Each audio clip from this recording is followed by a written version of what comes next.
Hello, everybody. Welcome back. So this is going to be part two. Hopefully the last part. I think we'll be able to knock it out in one more 4-hour session here. My name is Emmerron. This is one of the first, as far as I'm aware, playthroughs of Shadowscar, namely the free RPG Day exclusive module that is being distributed, what we've been calling the easy mode, akin to like Cyberpunk Red's easy mode. With me, as last time, we have Diamond Dust, Ghost of the Valley, Haven, Lord Jesus Crust, and Nylah. Hello, everybody. Welcome back to another wonderful session of this game. Woo. Thank you. Gaming. See how it turns out. Yeah, no, I'm really excited. So quick recap for all of you on kind of where we left last time. So we left off with you guys having gone to the Scattery, recovering not a whole lot of, like actual information about like this drone or what the yokai were planning to do with it. However, you did, after kind of dealing with things in the Scattery and following a lead to 5th Street, you did get a name, which was a demon by the name of, give me a moment, Kagura. And there was some kind of intel that she had a base of operations in Nakatsukuni. So with that information in mind, and some incredibly shrewd sort of deception by Aisha wearing a yokai common, you guys have kind of done everything well to this point. So Benjiro has called you all back to the Shadowscar headquarters so that you may discuss kind of the next leg of your plan here. So once you arrive back at the agency, you find yourselves back in the briefing room. Benjiro is waiting for you, nursing a cup of green tea and looking over the profiles of several enemy agents. Once again, without looking back, he sighs. Good job, team. You handled yourselves well out there. Looks like there's going to be more going on here than we thought. The name Kagura is familiar. She's been a thorn in our side for a while, smuggling contraband between worlds. Benjiro clicks his remote, and the door slides shut behind you. He sits down heavily on one of his cushions. The problem is, she slipped our surveillance months ago. The agency wants us to follow up on Kagura, but she's covered her trail so well that we could be chasing our tails for weeks. I've got a fairly good idea of how we can find her, but we'll have to bend the rules. Are you in? Absolutely. I am in. Beautiful. Beautiful. So he leans forward across the table, removing a phone from his pocket and placing it on the table face up. On the screen, you see a Shadowscar agent profile. The man staring back at you is young and handsome, with slick back blonde hair and a look of self-assuredness in his eyes. This is Chance Lionheart, a Kuromaku trained agent from Steel Court. He was a key member of our intelligence network, and he personally kept track of a whole roster of known enemy agents, including Kagura. If anyone's got a chance of knowing where she's disappeared to, it's him. The problem is, he was caught selling agency property on the black market 2 weeks ago, and he went rogue before we could capture him. Our spies thinks he's thrown in with a rogue agency called the Hollow Eye Syndicate. Your assignment is to find Chance and find out what he knows. To make sure the agency doesn't come down on us like a landslide for negotiating with a New Kennen, you're also going to be placing one of these trackers on him. Hopefully, he'll lead us back to the Hollow Eye's headquarters. Benjiro digs into his pocket and removes a small device with 3 discs attached to it. He sets the tracker on the table and slides it across to you. Chance was last seen in a public house in the mountain city of Zurich in Steel Court 3 days ago. There's a good chance he's moved on, but that's a good place as any to start. Good luck. I'll be on comms. So with that, you are all allowed the requisition again of new items and such. So anything you requisitioned last time will at this point have been taken back. This time, you can either re-requisition items that you requisitioned last time for their same requisition cost, or you can go ahead and kind of switch things up. It's entirely up to you. So, sorry, go ahead. I was going to say, I don't want to re-requisition the air supply anymore, so I'm going to delete that from my sheet. Okay. And the other 2 points that I used previous were for getting somebody else ammunition for their weapon. So if they still want that, then I will re-requisition it for them, and then I will look for something to use my 1 point left on. Okay. It was, so. Yeah, because I think that was for Ghost, so he had extra poison. Yeah, that was for my poison. I was actually just about to bring up, how does that work with the wealth? Like the what is it? The disposable income that I had spent to buy poison. That remains mine, right? Right. Anything you've bought with disposable income remains yours. So that doesn't change things. Yeah. Okay, cool. Then, because I would have used the requisition ones first. Oh, of course. Yeah. You use because, company property before personal. Absolutely. Yeah. No problem there. Yeah. So then I would still have the 1 vial of poison, and I give them back I think it was like a 2/3 vial. So I would probably just want to refill my needle pack, which I would need to check if there's requisition points behind that. Because the blow dart needle, it came with 12, and I think I only fired 2, actually. Let me. But I know I poisoned a bunch of my needles. Yeah, so let me pull up the requisitions page, and I can tell you for sure. Yeah, I'm looking at it right now, and I'm not seeing anything about ammunition beyond ammunition as a trait. So, yeah, not sure about. Can we just assume that it's a light thing and it's like 2 needles? They just hand it back to me, just for simplicity of the sheet. I mean, I've spent the requisition point on it just for balance sake, but I just want it to be rounded back to the full 12 so that I don't have to worry about wondering and making sure how many needles I spent in the last session.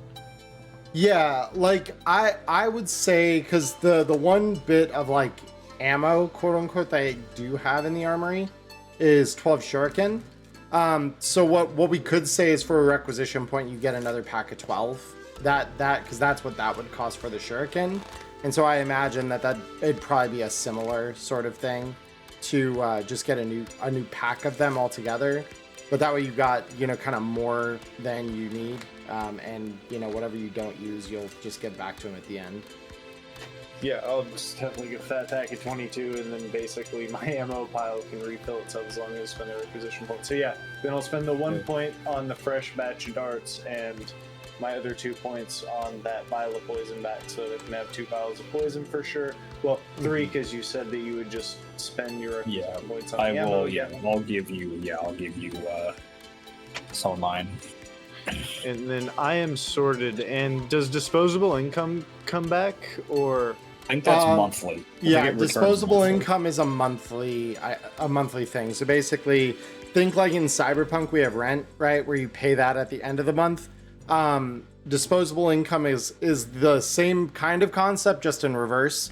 So it's like you have this much disposable money to use for a month, and then once it's depleted, you have to wait till the end of the month when like rent would be due, quote unquote, for that to refresh again.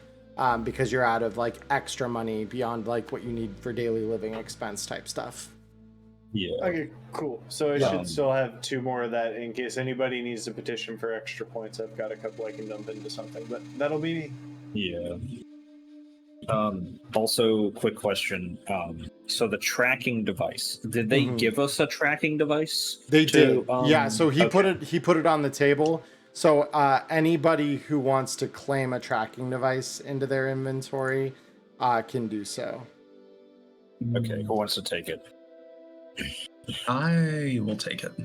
Okay. Okay. Beautiful. Then Sounds I good. will. I'd say anyone with good sleight of hand or stealth, because probably the easiest way to put a tracker on him is probably to like Shady Shoals special this guy. Yeah. I've got body and stealth of 2. I have stealth, I have performance, and I have manipulation. Yeah, I have I roll 5 dice when I'm using manipulation, because I have a spirit 3 manipulation 2, and I roll 4 dice when I use stealth. So I have 2 body, 2 stealth. The question is, are we going to try and sneak and then just drop it on them without them noticing, or is this going to be like, are we going to convince them to take an item that has the tracer attached to it? And So then, the trackers are large enough that they probably, like, you're not going to be able to easily slip it into something or an item. Like, there's a possibility, that you can arrange that, but, it would risk potentially being obvious. Another reminder I'll give is that manipulation is a skill more for, like, social manipulation, not like a sleight of hand. I like the strat. That's why I was saying if we convince them to take something, and then that has the tracker placed on it. But if that's not the case, that's fine. I like the strat of you take it because you have the stealth to have good odds to try and kind of slip it onto him, and if you get caught doing it, you've got the manipulation skill to get yourself out of the situation without completely turning it hostile. Because stealth skill to try and like reverse pickpocket because if I remember right, the trackers are just like they're like the size of, I'd imagine, like a $50. They're like a coin thing, right? Yeah, this pocket-sized device comes with 3 tiny discs, which can be attached to a character or object by an adjacent character who makes a melee or stealth check against a difficulty set by the storyteller, or the awareness check of the targeted character. I would think the kind of like a pickpocket that bumps shoulders with you on the street. No, sorry. And then you go on about your way. Yeah, assuming in that moment you just drop it into a bag or a pocket of some kind. Yeah. Assuming that we run into them and are able to do that, that would be a very good way to do that.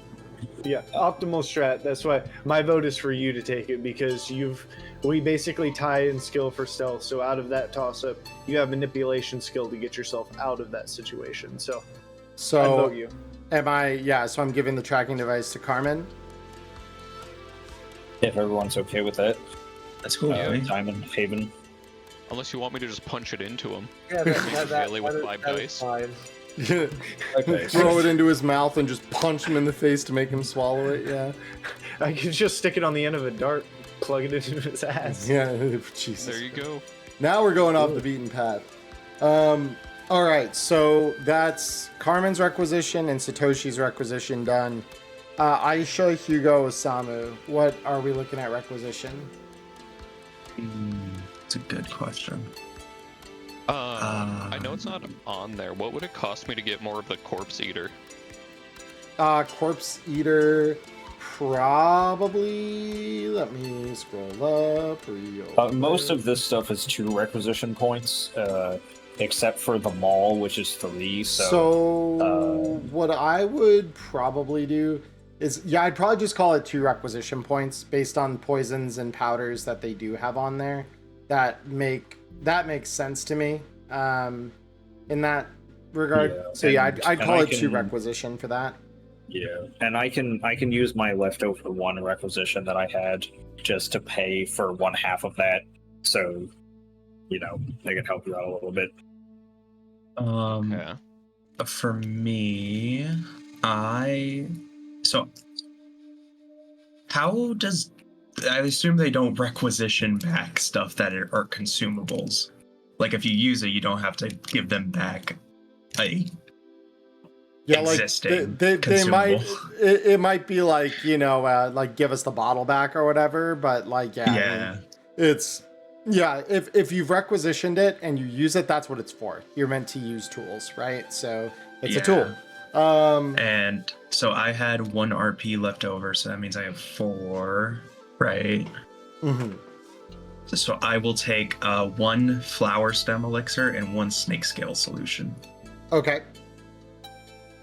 Because I still And have my armor from last time that carries over, even though I requisitioned it. oh, no. So that's what I was saying. Requisition. Oh. So items you requisitioned in the mission before, Mhm. they're not kept between missions. So Okay, so instead of the flower stem, I'll take the armor. gotcha. And was the security bar also a The security bar was.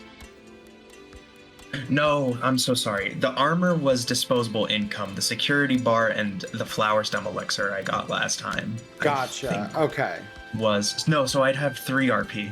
So I'll just take the snake scale solution. And Okay. that'll be it. And then I And think LCC, you said you had an extra RP, right? That you had. I believe that I helped just pay for something with it. Oh, with Haven. Okay. Yeah. Gotcha. So 3. So you would just take the flower stem elixir then, and do we want to? Because you said flower stem elixir, and then what else, Nylah? snake scale solution, but I Both are will. 2, okay. Yeah, I'll just take the bit since I only have 3 because I just remembered now I got the security bar last time. Mhm. I'll just take the snake scale solution. Okay, gotcha. So we're eliminating a flower stem elixir and security bar and replacing that with. I apologize. My brain is a No, little you- befuddled. You're all good. You're all good. Cool. So there's that. While you're dragging those around, I do need a 3rd snake scale on my sheet again because I used up a complete one the last time. No worries. So snake scale. There we go. And then the darts you just, we've got more that you obtained. And then Aisha and Hugo, what are you guys requisitioning? Yeah. So I have 2 left because of the assistance with the corpse eater. Mm-hmm. So I guess I was going to ask, so Hugo doesn't come with armor, but has an armor value of 1. If I bought armor, would that go up to 2, or is that something different? Let me double check that that's not an error, because that might have just been. So is that? It might be due to his might be- prosthetic arm, though, too. Hold up, let me check.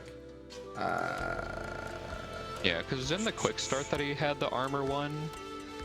But yeah, unless I'm blind. I'm double checking.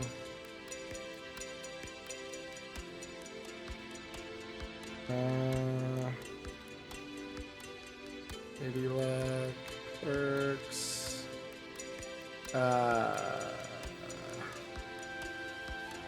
Okay. Let me go to the character sheets on the document real quick. Yeah. Let's see. So, personal inventory: corpse eater, disguise kit, firearm silencer, oxhorn root, shinobi shulzokut, smuggler's prosthetic arm, and spyglass.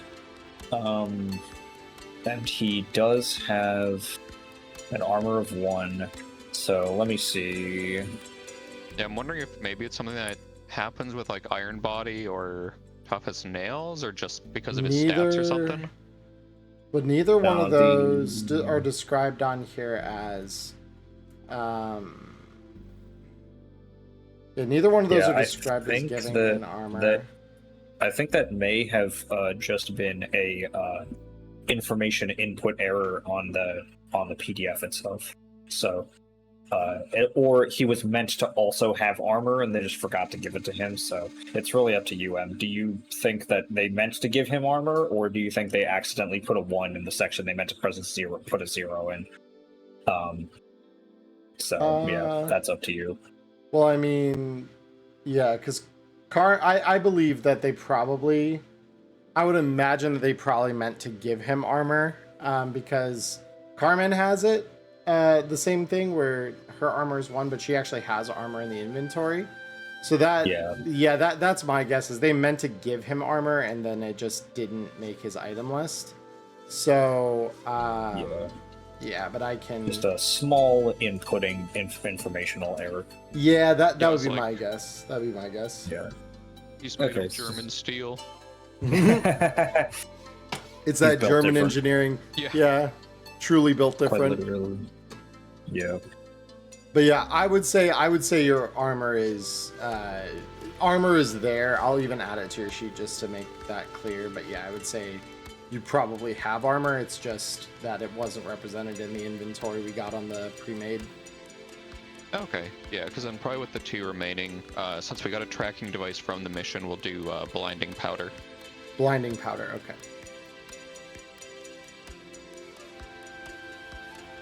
And the last mission we did, yeah, it was just your corpse eater and well, corpse eater wasn't a requisition last time. You just had that, and then was the spy? Yeah, the spyglass is on his core sheet. So Yeah, Alright. last time I did the tracker, then I gave the final requisition to buy okay. the poison darts. Gotcha. So this time we're doing blinding powder, which costs 2 requisition, and then you got 1 left floating. That one I was assisted with to buy the corpse eater. Oh, got it. Yeah, that's right. Okay, cool. So none left. Got it. Cool. Well, then that handles Hugo, and then finally Aisha. All right, so for Aisha, I think some of the stuff that I got with my requisition points, because I have 3. I bought my armor. Turns out I just have a security bar in my inventory out the gate. But let's see, we got. I'm gonna go ahead and get my shuriken again for 12 shuriken per 1 RP. And also, I'm going to grab my blinding powder for 2 RP as well. Okay, so you'll have 0 remaining. Awesome.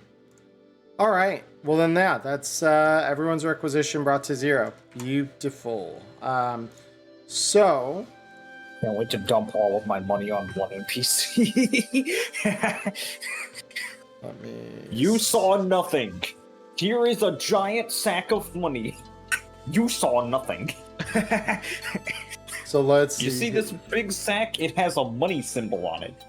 This means that you are no longer able to understand what is happening in front of you. Leave the area immediately. Okay. So let's see. So, okay. So once you guys are done requisitioning, you leave the armory to head back to the gatehouse.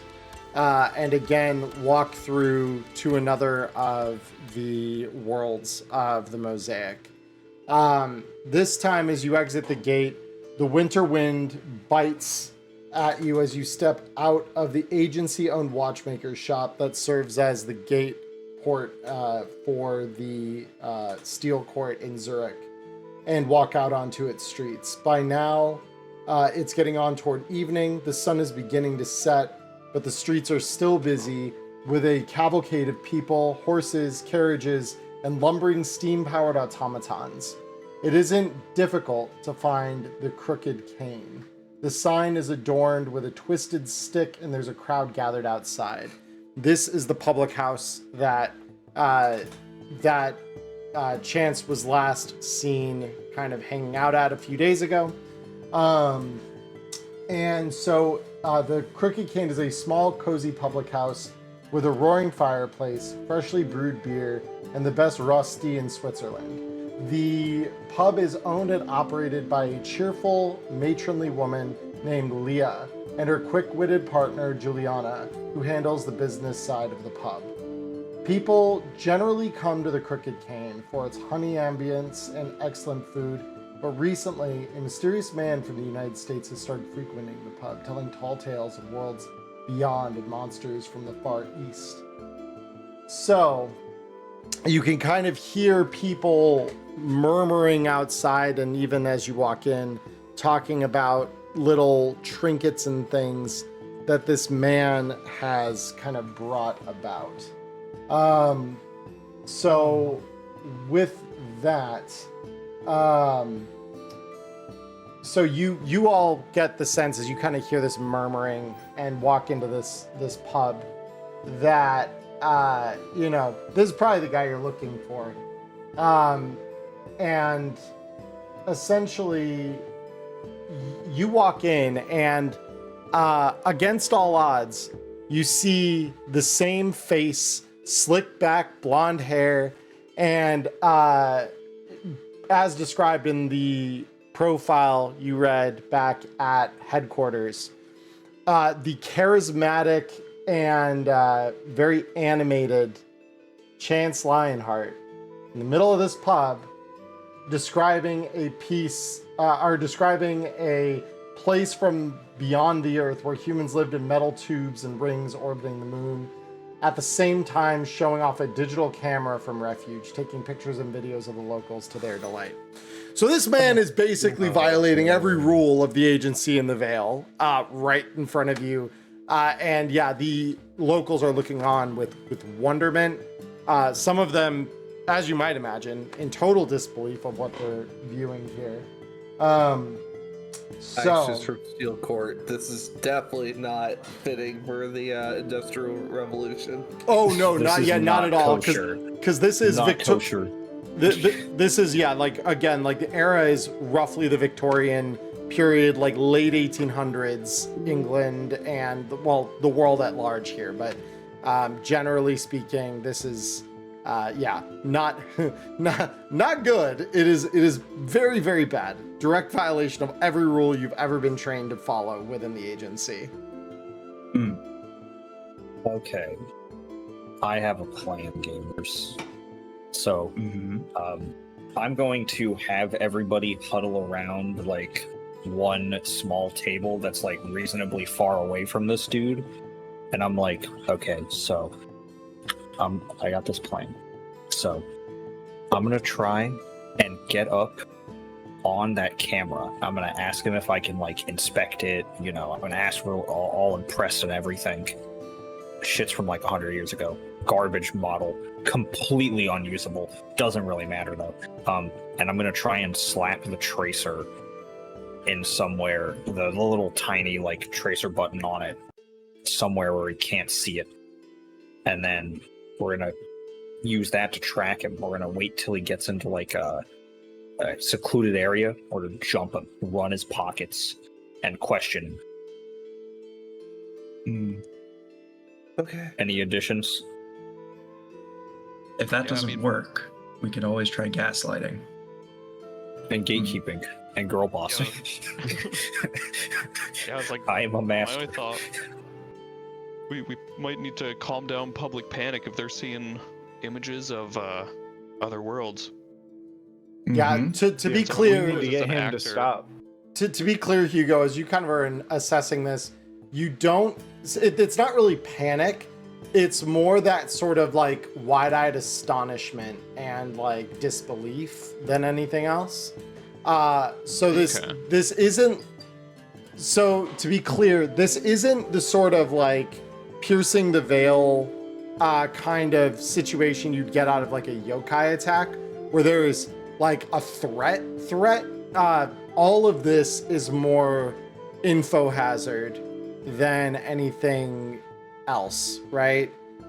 This is like breaking that veil of secrecy and creating, that kind of an issue. But it doesn't appear as though like it's unsettling the locals in a way that would be dangerous.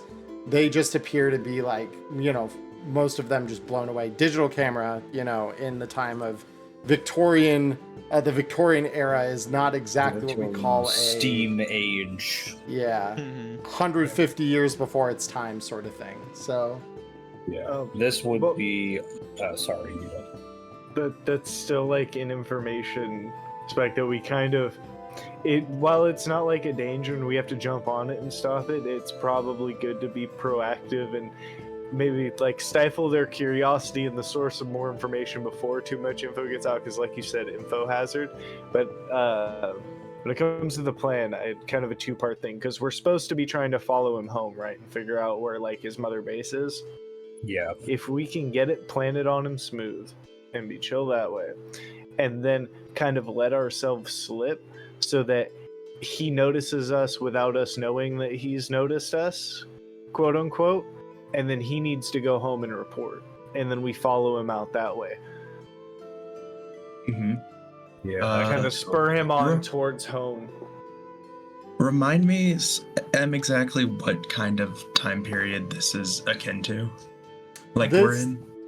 I mean, it's the Victorian era basically that you're in right now. Steel Court is like think a steampunk Victorian era. The infected zone, which is like the part of the world most acutely targeted and like being manipulated by the yokai in the war against the agency, is like the area around like Europe. So Zurich would probably be part of that, if on the maybe a little on the fringes, but yeah, that's the general time period. So you're talking like late 1800s. Yeah, I have an idea. It is not moral, but that is like a last-ditch effort if all goes to shit. Can everyone roll me stealth really quick just to see, because you guys are in the place kind of talking amongst yourselves, so I want to see what your profile looks like. I would like to remind everybody that we do have like brain-to-brain chatter if we just want to be safe about things. Oh yeah, that's even a then thing it's that we could be doing. It's still about how you're carrying yourself and stuff like that, because the other thing too is people just notice you're kind of sitting there casting like furtive glances at each other. It's still gonna be kind of the same thing, right? True. You know? True, but it is less conspicuous than just openly chatting about our plots and schemes. No, yeah. I mean, in one way, it definitely is. And so, Hugo and Satoshi, you both notice Chance as he's kind of giving his spiel, looking out over the crowd, kind of like, you know, doing his thing, showboating, glancing left, right, center. There's a moment where he kind of catches your eyes as his gaze kind of shifts across you, and you kind of see this ever so subtle shift in his demeanor.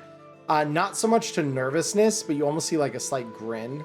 And you kind of get the sense that he knows you're there and he finds the idea amusing to a certain extent that he's still doing this, and he just carries on. Like he's not. God, he's I'm trying. natural. I'm not going to break eye contact. I have to smile and wave and act like I'm a bar patron. That's the only. Yeah. Not stand out anymore. If we've already locked eyes, you have to be. You gotta casual walk about in. that. Yeah. If I start darting my eyes around, that makes me look even more suspicious. And yeah, so please continue your discussion. I needed to get that kind of settled out before we continue things here. So Understandable. As I'm smiling and waving back to him, I just want to say in everybody else's heads, I think he has 100% spotted me, and we should probably start moving. So stealth looks like it might not be an option. Or one of us needs to at least distract. Well, he knows that we're at least suspicious. He doesn't know why or how. We can still go through with the plan as planned, but be aware that he may be more aware. Mm-hmm. Remind me, how long ago was Chance part of Shadow Scar? They say that this peddling and like the break somewhat from the agency has just taken place over the last few weeks. And we've been around for the last few weeks, correct? So you guys have been pretty much finishing your training, because remember these few deployments have been kind of your first field operations of any kind. So, but you guys may have heard murmurs about it. I mean, obviously, any agent of the agency kind of breaking from conduct in the way that Chance has is fairly uncommon, and it usually creates quite the stir, especially when someone's being as blatant about it as chances, where they just are completely violating and eschewing every rule the agency had. You might imagine that creates all kinds of interesting situations. Because that's usually where then cleaners have to come in, Silverlight dust people, like, you know, that's all the sort of like things that he's causing the agency to have to do to maintain the veil. Frick. What? Oh, this is gonna be a mess. What if I just say that he's a snake oil salesman? What if I just call him a liar? What if? Like, what's stopping me from doing that? Oh, absolutely nothing. necessary. Maybe, attacking his pride might distract him enough to drop something in his bag, actually. I mean, the only thing you recognize that might make that slightly difficult is the fact that he is literally showing them digital cameras right now that have the capabilities he's talking about, and Con artists have done more for less. Like unlike the usual snake oil salesmen that of like more or less any era really, he's doing the one thing they don't and showing proof. You know, he's showing like hard proof that technology like what he's describing exists out there, which is not great for an attempt to convince people that he's a liar, you know, because he's kind of not lying. That's a fantastic story. Too bad it's all bullshit. Fair. Someone proposed as an actor. He hired actors. Didn't get hired paid, causing a actors. stir. Got a really good artist. Like, it could happen. Why should we believe this guy? Who is he even? Tubes around the moon? Well, why can't we see them then? Yeah. That's coming from someone from the Steel Court, like... So you're telling me that technology like this exists and I'm only seeing pictures about it? I'm pretty sure I'd hear about it. Oh my goodness. Yeah, there's probably just a lighting device in there. They're not actually these digital photos. There's just a mirror inside. Exactly. You know, some water mist, some light, mirrors. Well, how do we want to play that? If that's what you guys, if that's what you guys want to do, then that's 100% fine. But it's significantly less straightforward than the thing we originally said. Yeah, So, looking at it though, if Chance is not immediately spooked by us, but he knows something's up. Well, he's already spotted us, so we have to engage. So I say we stick to the original plan. Have one of us with the trackers and the sleight of hand go up, start chatting him up, play a quick time. Either somebody tries to slip up behind him and get something in his pocket, or somebody tries to stick something on him, or maybe we try and slip something under his shoe when he steps, because they can stick to things, and just kind of play it by ear that way.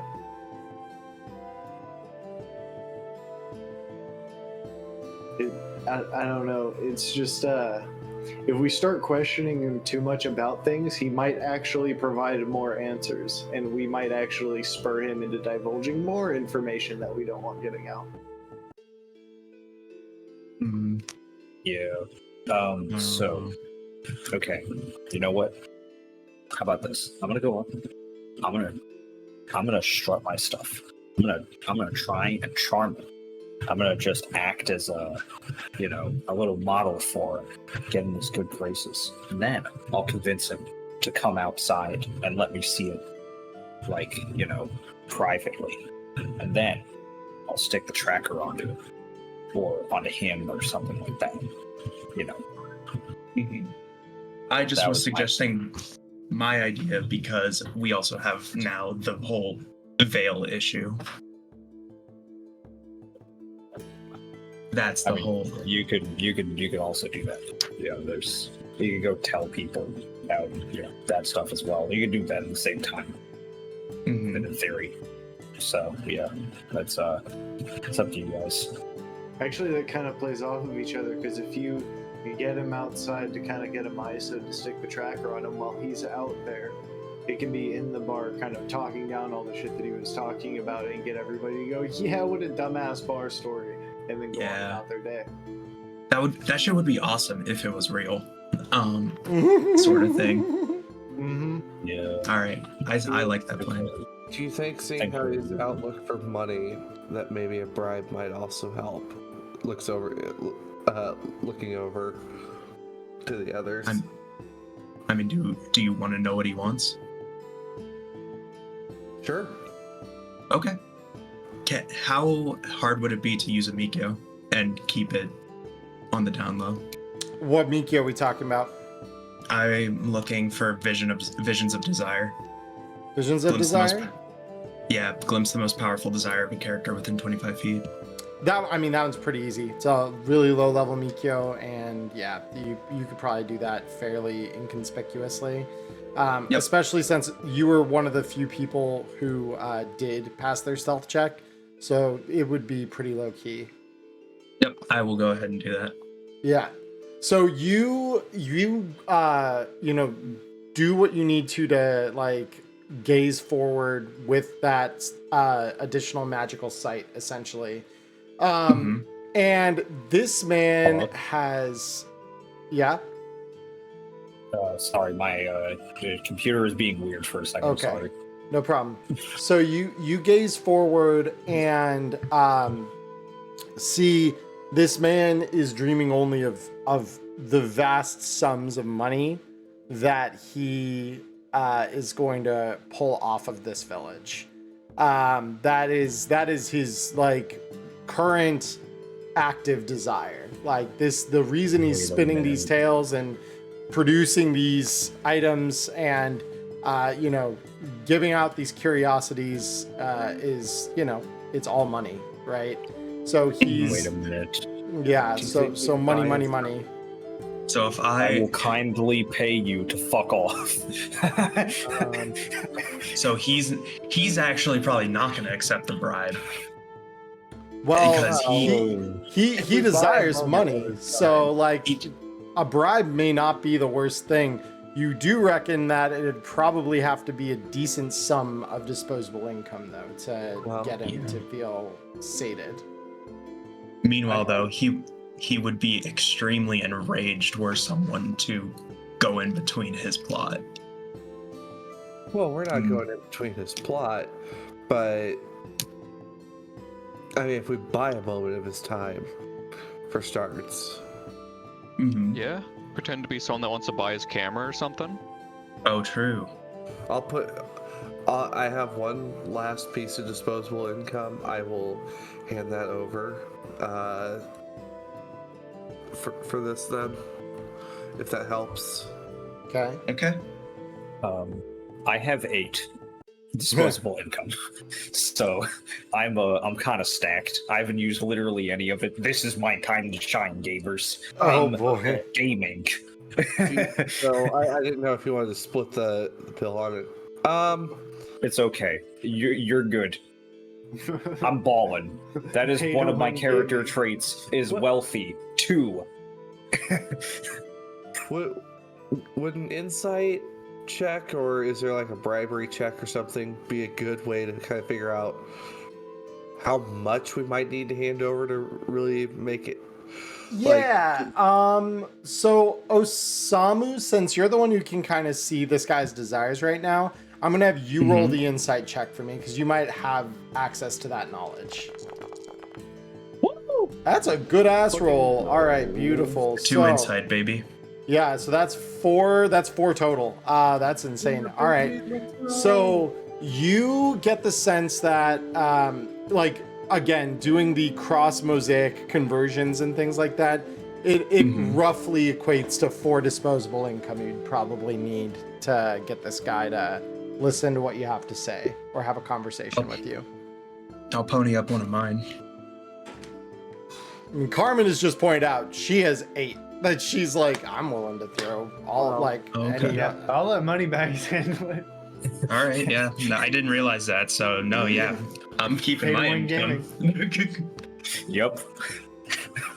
All right. Money. Well, if we have that in mind, that might make it easier. And then if we put him at ease, it'll make it much easier to drop something in his bag. As Aisha looks over at Carmen. Yeah, and so Trust you me. see Chance as you kind of Hell are having this yeah. discussion. You see Chance motion to the bartender, and in the kind of hustle and bustle of the pub, it's hard to hear the words, but you see the bartender moments later leave his side and grab a series of drinks. It seems to be like beer, and she brings around to your table. And she says, "Our good friend here, the American, wants to buy you all around," and just drops the beer off at the table, a glass in front of each of you. Mm-hmm. And he kind of, as you look back to him, or maybe catch his glance, he gives you a wink, like he understands exactly who you are. I don't trust this motherfucker for a second. I ain't drinking shit he gives me. Can I poison check? Go ahead and roll me your choice of awareness or knowledge. He doesn't strike me as the type to poison us. He seems like he just. Well, wants to and win. any of you who are paying attention would notice the bartender literally just poured this out of like a cask behind the bar. This is a financial power play. I still this just is don't like- him. This is him literally just openly mocking you. Is kind of the sense you get. Yeah, and Satoshi, you don't identify any poisons, and you also have been seeing the bartender though since you come in. Like common sense would dictate that she's pouring from the same cask for everybody. Like it's like the open cask of ale that they have in the back right now. So it's not like it's not like this is any different than a drink that any of the other patrons would have received. Oh, well, I'd rather he Question. poisoned us. Okay, so never mind. Actually, I went and I looked at the PDF, and the question I was going to ask was answered by the page. Beautiful. I was going to ask because my character is immune to the nauseated condition. I was like, is there a difference? Is there an intoxicated as well? And yeah, intoxicated is a different condition. So I do not, in fact, have an iron gut. I was gonna say, if I'm immune to being fucking drunk, then I'm just gonna hammer the shit then, never mind. But never mind. I'm not gonna do that. Honestly, I think maybe trying to just quietly whisk him away, like with the money, might be the best option. Yeah. I just don't think stirring up conflict is gonna be good, because it seems a lot of people in here like him. So Yeah, and that is an people are gonna get overwhelming real sense. rowdy. Yeah, like there are people, because again, he's taking photos of people with the camera and stuff like that. Like it's a very, like, they're warm to him in a big way. So it's definitely one of those things where, yeah, you definitely get that sense that like starting anything more violent here would not end well for anybody. You least of all. Smugora mocks me. Aisha, coming from the time period, I got a feeling that the local police tend to hit first, ask questions later here. You're not really from Zurich, so you're not sure how this might differ from Constantinople, which is where you're from. It's not so much that they'll hit first or anything. It's more that I mean, it's like anywhere in that sense that it's not like you're in a police state or anything. It's just if they sense an unruly, if like an unruly bar brawl breaks out, the police might step in to break it up, Yeah, so I don't know. I think we had a pretty good plan with the splitting him up, getting him outside. I think it's just he's even kind of interacted with us now, so I think it's time to interact back and start getting this plan rolling. I'm down. Yeah, we can at least put on airs that we're not trying to capture him. yeah, let's buy his time, get him out of here, and see what we can do. Okay. I guess Hugo will kind of raise his glass to him since he knows that he's already there and, take a drink from it. Yeah, and I mean the Do, like, a ale's little, like, good. friendly cheers. Yeah, ale's good, and you definitely he just kind of gives you a nod, like he so like he seems to have like an understanding now of like, I know who you are. That's like this overwhelming sense you get, like, I know who you are and I understand that you're here. So yeah, but you take the ale. It tastes good. It's not and it's not overly intoxicating, so that is, you won't be suffering conditions for this one glass of beer. I'll probably Is it better than my hometowns? I mean, nothing beats hometown, but like brewery ale. Like, be honest, like nothing's ever gonna beat that. But this isn't a bad second.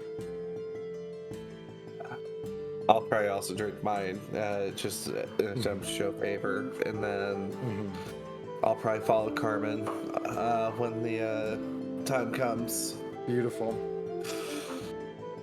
Apparently, my pride is suffering conditions. Fucking. I'm a slow sip and hang back at the table while everybody else moves forward. Just kind of the pie in the back of the room for everybody. And that's Yeah, usually your role, so that suits you well. So with that in mind, so then Carmen, do you want to approach Chance now? Yes. Beautiful. All right. So you walk up after he finishes taking some photos of some of the locals. And he kind of gives you like an appraising look, and he just says, "So, what y'all want with little old me?" I'm just interested in this little big gray box you got going on here. I keep seeing it flashing lights. I don't really know what's up with that. Can you explain it to me? I'm quite interested. Everyone seems so enamored with it. Normally I'd take all the time you need to explain it, but I've done a wonderful presentation for all my friends here, and something tells me you don't need me to explain much. And he like casts a gaze into you that, while all this other all his words are warm, his tone is warm, that look is one of like, you can cut the bullshit.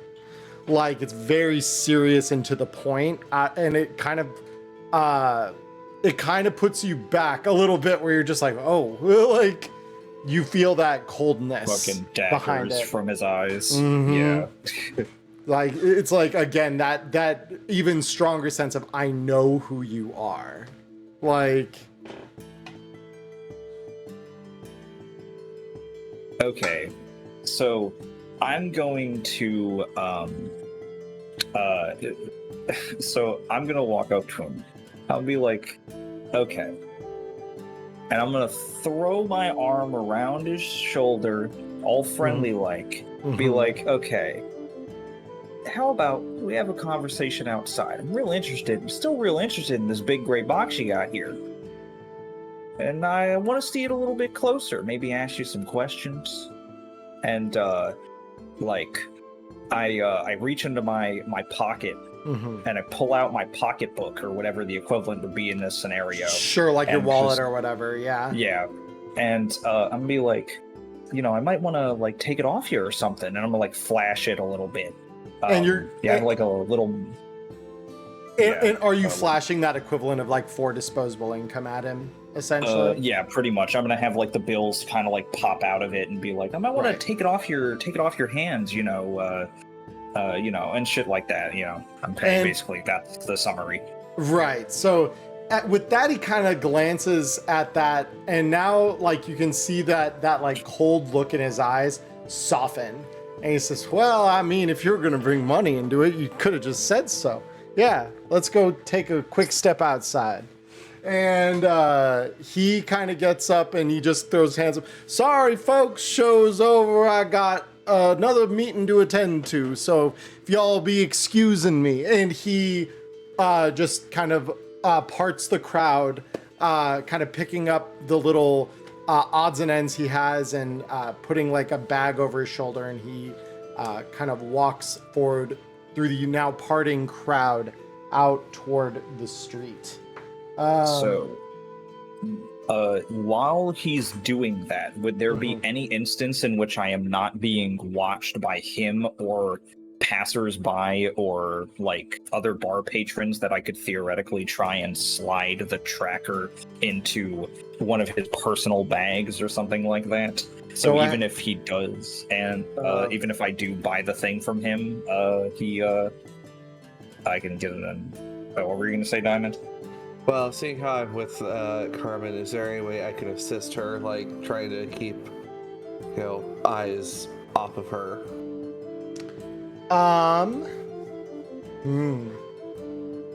If you're up with her, you could try to roll one of your social skills, like manipulation would be one that I'd accept to kind of like attract his glance your direction.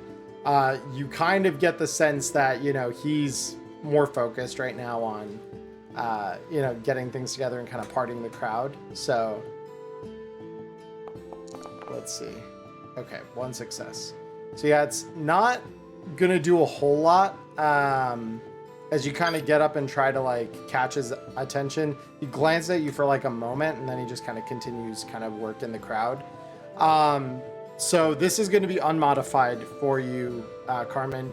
Go ahead and roll me a stealth check, please. Oh, hell yeah. 4 Gaming. successes. That is indeed gaming. Okay. 4 successes to 3. Yeah, so in a moment where he's kind of talking with one of the more comely women from the village, who is propositioning, oh, won't you just please stay a little longer? I just want to get to know you a little better. He's distracted by this, and you see your opportunity. You grab the tracker out of your pocket and slip it into one of these side pouches in his bag and get the sense that he has no idea it's there. Gaming. Yep. Nice. And so as you all kind of see this going down, he approaches those of you that were still at the table or hanging nearby it, and he says, if you'd be so kind, my study isn't far from here. We can have a little private chat, do our business there.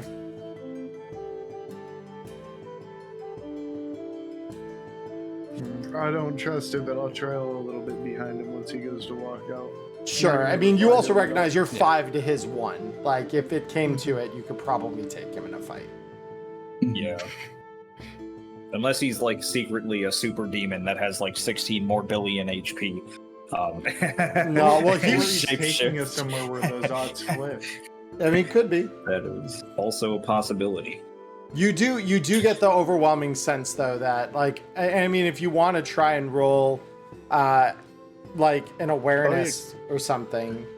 Could I insight this to see if there's like a coy smirk on him if he's going to lead us into a trap? No, absolutely. Go ahead and roll that. Any one of you can roll this insight, by the way. 2? Okay. I will also roll this. Oh my god. 5 successes. Bad at this. Infinite success. Infinite success. Holy shit. All right. So, yeah, but 3 successes from Hugo. Very nice. yeah, so between all of you, you do get the sense he's being genuine. Like, the Carmen flashing the money at him definitely had an impact on his demeanor. He seems definitely a little warmer, even than like when you were just sitting at the table and he was kind of like coldly kind of acknowledging, like, I know who you are. He seems very genuinely like, yeah, let's go have a conversation. Mm-hmm. Okay. If anything goes bad, Hugo can just hit him with the fucking Splinter Cell conviction execution. Hey, Perfect. What's up? Would calling the cleaners be able to just wipe everyone's minds, theoretically? Is that something they can do? In theory, let me just double check the... Because that would be way simpler. Any evidence you ask them to, the amount of time required is determined by the storyteller. Depends on the quality and quantity of evidence. I mean, so that's more going to be for like the aftermath of like yokai and stuff like that, because the agency is already painfully aware of kind of what's been going on here. So in reality, even Benjiro kind of comes through your communicator and just says, don't worry about it. We'll deal with the aftermath in a moment. For now, just focus on getting the information we need. All right. Sorry Yeah. for being helpful. Yeah. So no one's ever thankful for my input. Yeah. Yeah. So with that, you all are led by Chance down the street to a hole-in-the-wall barber shop. He heads around the back and climbs a set of creaky stairs to a heavy wooden door. After retrieving a key on a necklace from under his shirt, Chance unlocks the door and swings it open, revealing a small storage room filled with boxes and lit by a small glass lantern. Home sweet home. The rogue pulls up a chair, sits down, puts his feet up on a box, tipping the chair back. Pull up a box, ladies and gentlemen. And in one corner of the room, you can see a leather messenger bag monogrammed CL. I guess on the way over, could Hugo kind of keep an eye out to see if we're being followed by anyone else? Yeah, sure. Go ahead and roll me awareness. Perfect. Where did I put this tab? There it is. Beautiful. So let's go. 3 successes. All right. Yeah, no one tries to follow you. The only thing you really get as you kind of glance behind you is a couple of jealous looking stares as Chance has kind of chosen you all for the night instead of some of the patrons at the bar. But other than that, there's nothing suggesting any of them are following or have any ill intent. They're just kind of like pouting there by the entrance of the bar as they watch this man walk off into the winter night. Okay. Mm-hmm. Yep. Someone should. But yeah, so you all gather here, whether you sit down or not, that's entirely up to you. But so as Chance kind of leans back and invites you to sit down, says, so you're flashing big money. What did you want to know from little old me? Okay, so we want to know why. I believe it was. This is out of character, real quick, just to make sure that I'm on the same page with everybody. Sure. We wanted to know why he defected. What, if he is in fact related to the Hollow Eye, and what he is basically doing with the Hollow Eye. Did he really just defect so that he could start bringing contraband into places and start trying to, make money off of that as, a spectacle? Or does he have bigger plans? Or what is the... He strikes me as the kind of guy who likes to feel like he's hot shit, so he just wants to get as much money as possible. Well, I wonder if he knows a thing or two about. Well, he also knows a thing or two about Kagura, if I remember correctly. We're supposed to follow him home to Kagura. I remember being one of the main objectives. Yes. Or at the very least, seeing what he knows. Yeah. Yeah. Okay. So it's basically the question. The main biggest question is any information you have about this little old yokai named Kagura. Been hearing some rumblings about them. Not good ones. Yeah, she's quite the customer. So, little bits I know about her. She's one of them Dodomeki. She's one of them Dodomeki. She, as far as I'm aware of, she's last seen hiding out somewhere in Nakatsukuni. She's... Something about a shrine, I heard. Yeah, there's some mountains on a island named Shikoku in the ruins of a village. As far as I know, she's been fortifying it with traps, and she's got plenty of her friends to stick around nice and close. Been there? I don't know why I'm turning southern, sorry. Yeah, you're just responding. He says, I mean, maybe for the right price I've been there.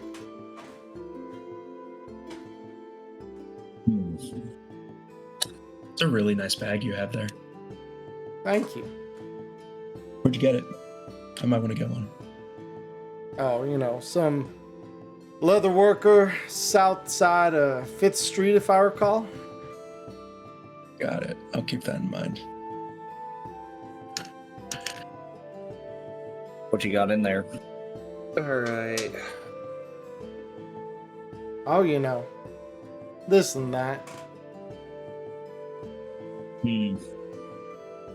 Could you How much- define... Sorry. Go ahead, Jesus. I was just going to say, could you define this and or that? Like I said, for the right price, I might be willing to give up all kinds of fun things, but what I've been given so far just ain't quite the right price. Can I do an insight check to figure out like how much more he's going to need for those coordinates? Go ahead and roll it, yeah. Wait, we're not playing Cyberpunk. We don't need coordinates. Anyway, Coordinates have always existed. It's That's- just not yeah. digital, yeah. I mean, it could Yeah. be digital though. Agency, remember, is a very like mixed organization in that sense. All right. Yeah, so you're getting the general gist that he's throwing down. You probably think like maybe another 2 disposable income would be enough to kind of sway his favor and give you what you're asking for. So it's basically he wants 4 disposable income for the information about Kaguda, and then 2 disposable income for external information about him. Is that what I'm understanding? Not he wants 2 more really. information about the You location. asked him if he'd been to the hideout, and he said for the right price I might have been. So Okay. that's he's offering that in exchange for a little extra. Okay, because like I don't actually want to like buy the fucking like camera off of him. For the record, I don't No. actually want to do that. That was He- a lead. Well, So, he yeah. he never thought for a moment that you really wanted to. Because again, he knew who you were.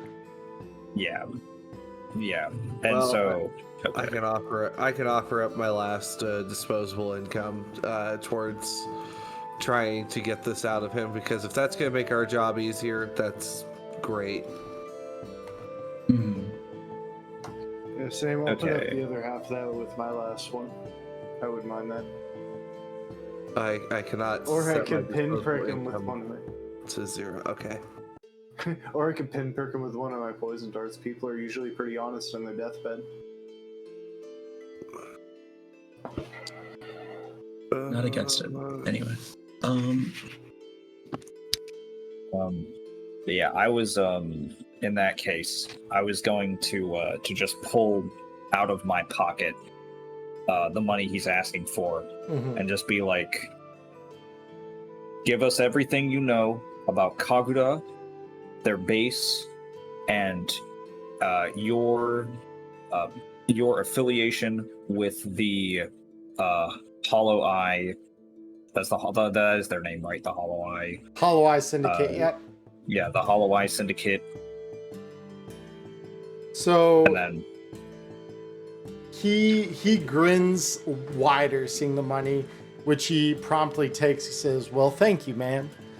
I'd be more than happy to share everything I know." So, and he reaches back to the bag, opens it up, and pulls out several maps from it.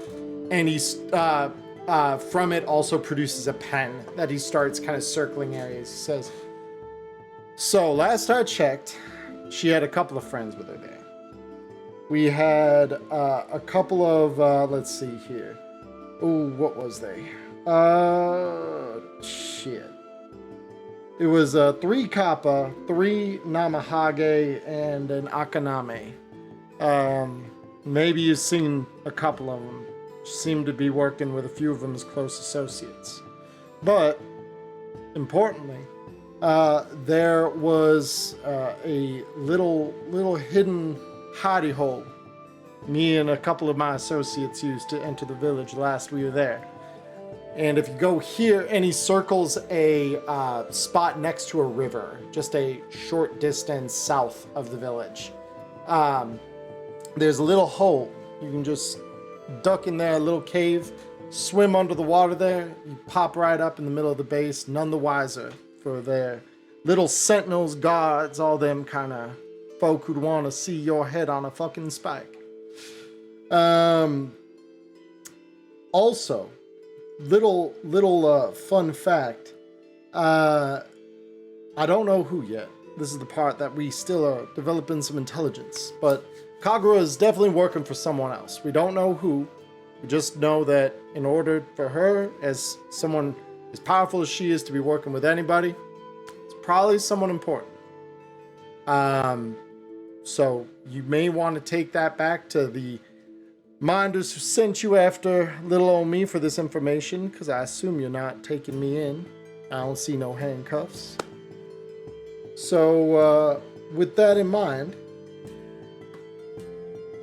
did you have any other questions? Well, we did ask about your affiliation with and your plans relating to that there Hollow Eye Syndicate. What's your angle with them? You just trying to make a quick buck, or what? Oh, you know, I just dabble in little odds and ends, little gewgaws and random things from all kinds of different corners of the mosaic, you know. Money. It moves no matter what world you're in. But yeah, we do a little recon, take bids from the highest bidder. I'm not working for no yokai, if that's what you're asking. That's good to hear, at least. How about this?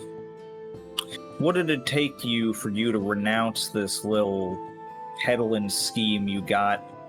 Breaking the veil? You know what you're doing. You ain't no... I almost called him a gonk. I'm so fucking stupid. So cyberpunk brained as hell. So lingo is terminally destroyed. So he kind of like grins at you as you say that. Now, honey, you and I aren't stupid, right? You know, if I renounce anything about this, them Shadow Scar people you work for, they take me back quicker than you dare blink. And my hands will be cuffed, and I'll be chained up in some lonely little rock under the fucking agency's headquarters for the rest of my natural and potentially unnatural days. So I will happily refuse that offer. Ain't nothing you can pay me nor give me that would make me go back on what I've chosen. This life is just fine by me. I ain't asking you to go back to no Shadow Scar agency. I'm just asking you to be a little more civilian in your endeavors. Is that so big of an ask? Just a little bit less, a little bit, get out of our way just a little bit more than you're doing right now. Come on. We're being friendly. I mean, I ain't caused you or yours trouble. Way I see it is just them cleaners that come up after you. I guarantee you some of them probably gonna work into the village here in the next 12 hours or so. I'll be long gone. They won't find head nor hair of me. Beyond the road, leaving this place far behind me in the dust, the snow, all that. But I ain't caused you or yours problems. As a matter of fact, I provide some awfully good solutions, I think, to the problems that you and yours are facing. And if I know your handlers, like I think I do, they ain't going to come for me. And they're going to want that information I just given you, and they're going to want you to take it right back to them. I have a question. Mm-hmm. Where is the bag in relation to the room where we're sitting? So he's brought it closer to him now that he's like produced the maps and things such. from it. Yeah. Yeah. I see. Okay, so it had the maps and stuff in it, and then it might also have some other stuff. And that the stuff might even possibly could have at one point be considered free stuff. It's no longer free as we have paid for it, but there might be some other stuff in there that might be free. If someone wants to do some But yeah, fucking. I'm not gonna like haggle with this guy anymore. I know his angle. I get it. He's not gonna budge. I think the only thing that we can really do is just, assure him that if he does cause any trouble, that would be high enough scale to where we get called on him. I'm sorry to say, but we can't exactly be taking it easy on you in the future. I appreciate what you've been doing right now, and I sure as hell appreciate you looking out for us, at least in giving us this information willingly, and not causing too much trouble for us. But you keep it at the level where you're at now. We won't have too much of a problem. Just don't stick your head too high. Oh, I would never dream of it. But if you come for me, well, it'll be an interesting day. Let's just say that. I'm not wholly defenseless after all. I don't just got my pretty looks. And with that, it's the first time since the bar where you actually get this sense of he's giving you a look of try it. I dare you to. And damn. Yeah, but I think we're going to get as much information as we can out of this guy. And other than that, he's gonna keep milking us for money. Right, and Benjiro even comes over your communicators that's enough, everyone. I think that's all we're gonna get. Yeah, I agree. Yeah, that was where I was planning on ending it as well. Yeah, just giving him that last little bit of a warning. Just telling him, don't fly too close to the sun now, my friend. I don't know why eventually I'm just gonna turn into Foghorn Leghorn. God damn it! Boy, I say, boy. I said you, boy.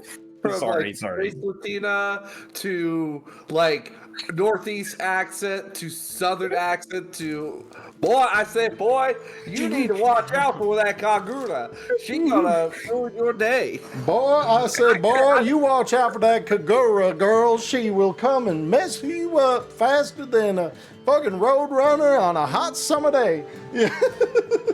Oh my god, I can hear the fun in there. I can hear the fun. Oh my god, it's so good. Put a bullet in his brain. We still need to can't break the veil if he's fucking dead. Above table. We just still need to put the tracker somewhere. You already did. Yeah. We did? Yeah, they slipped it into the bag at the bar before anyone was looking. Good. Okay, I must have missed that part. I'm sorry. That was me. That was me. As early as possible convenience, I did that. Yeah. But yeah. So pretty much the only thing that we can do now is try and kill him, which I am not particularly planning on doing so right now, since we have a place to go to. I was just thinking that's kind of the only option left is we are all here. He did lead us to a secluded place alone where he does house all of this information that he was telling us. We could just ninja set up and camp his front door and door camp him until he goes to leave. Just fucking spawn camp him. On his back.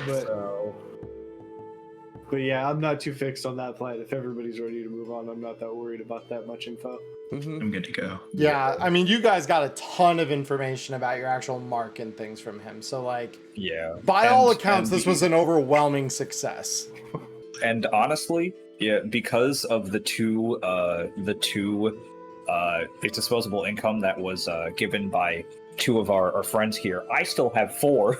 So if we need to pay off guards or we need to buy anything while we're here, I got us covered still. I'm still balling. I'm not as balling as hard as I was previously, but I am in fact still balling. you do in fact have wealth 2. I have wealth 4. Well, now you have wealth 4, but I was saying you do have, or what was it? Wealthy 2. 2, yeah. Wealthy 2, yeah. So, I do literally own a mansion. So, with the call to return to base, you all make your way back to the gate, and stepping through, you make your way back to the meeting room that you've been, meeting with Benjiro in. And as you enter the briefing room for what is now the third time today, Benjiro is sitting on the table, cross-legged, meditating, with the Daruma doll balanced on his head. Without opening his eyes, he says, "It's been a long day, hasn't it?" Well, he slides off the table onto one of the cushions, putting the Daruma doll back onto the table.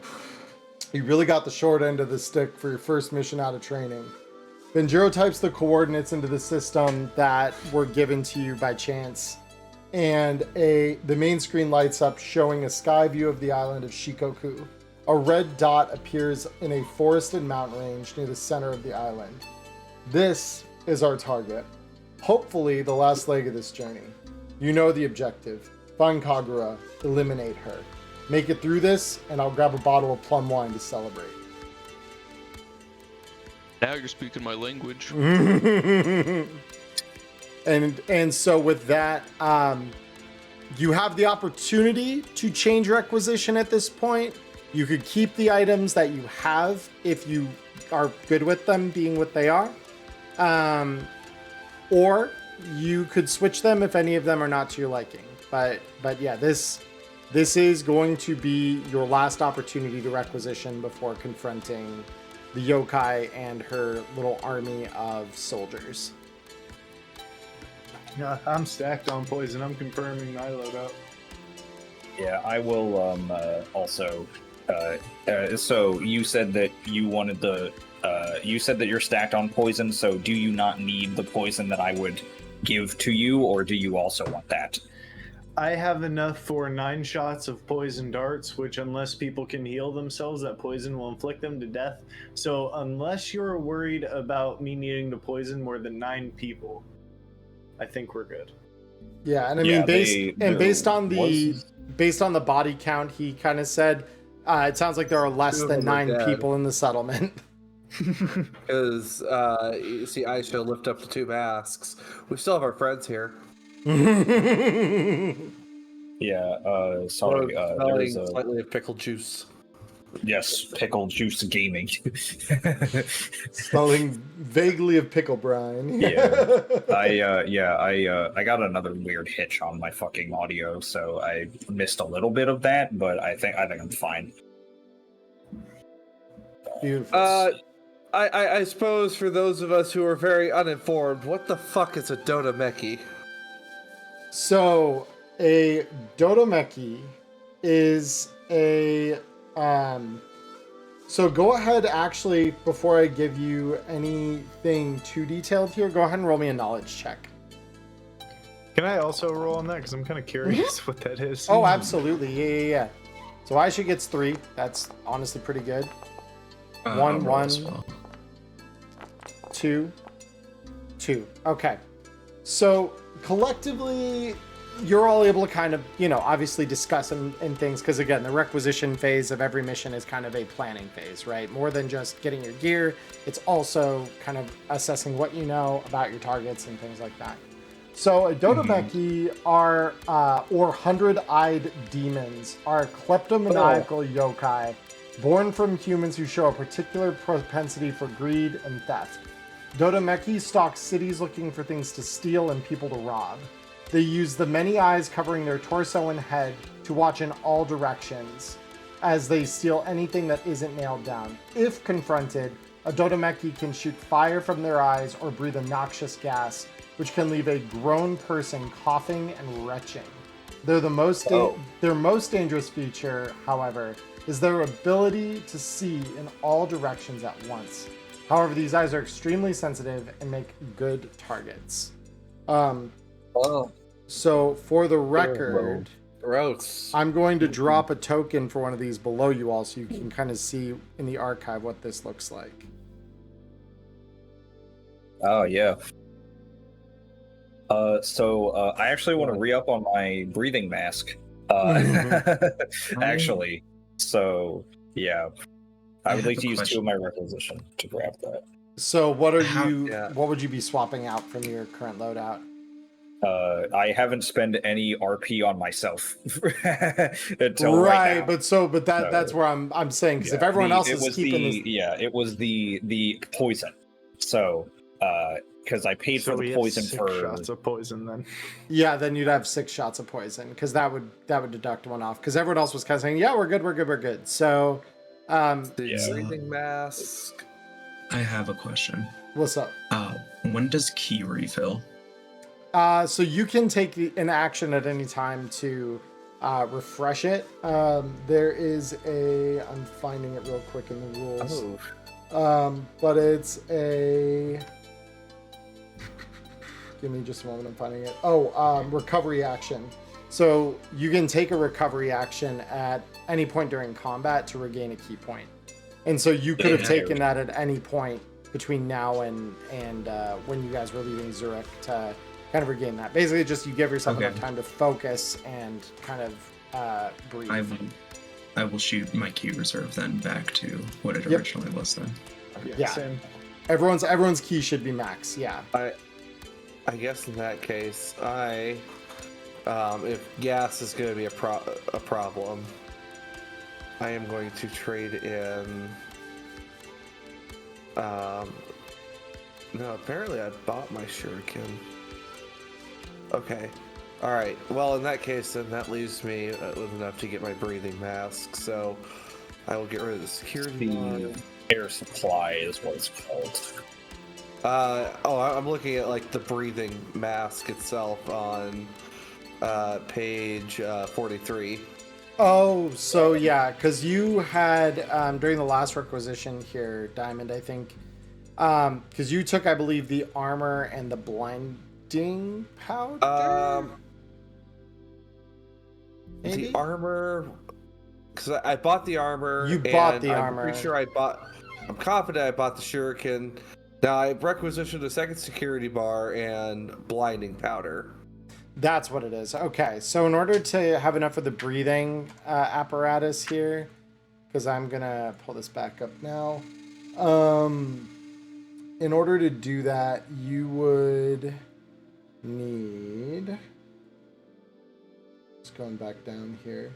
So the breathing masks are 2 RP.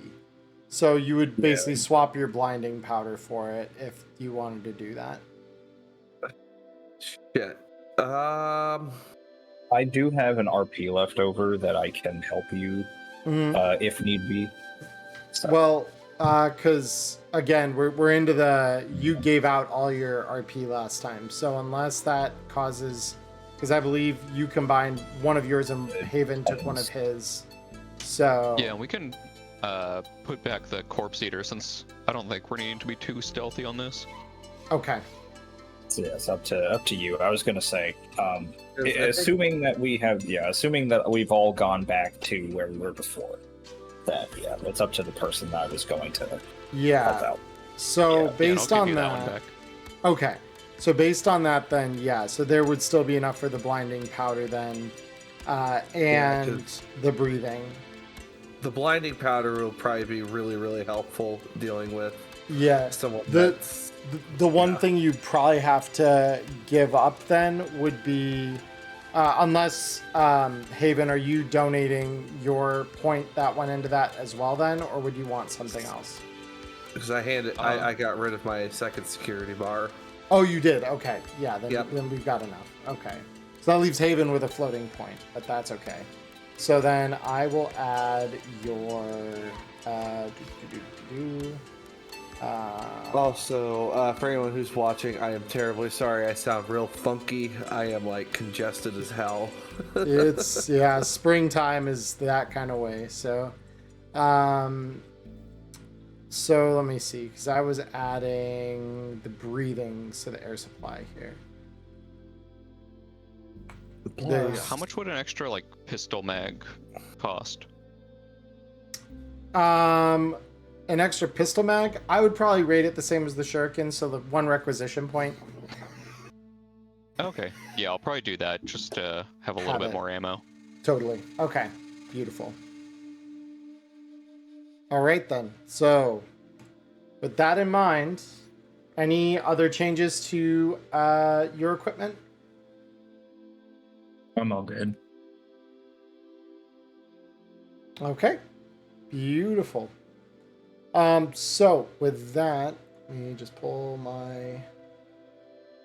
the adventure back up here just so I can kind of read off what we're doing. All right.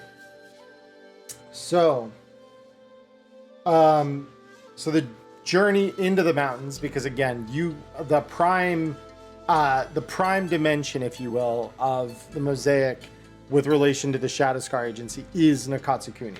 So this time, unlike the others where you would have dove through the rift gates to another dimension, this time you set out more on foot. So the journey into the mountains is long, taking you all from the city of Saijo in the northern, on the northern coast, across the lonely mountain trails that haven't been traveled in years. Along the way, you see the ruins of many small villages that were wiped out or abandoned during the 100 Years of Sorrow. After 2 hours of travel, you arrive at a bluff overlooking a valley with a brilliant blue river running through it.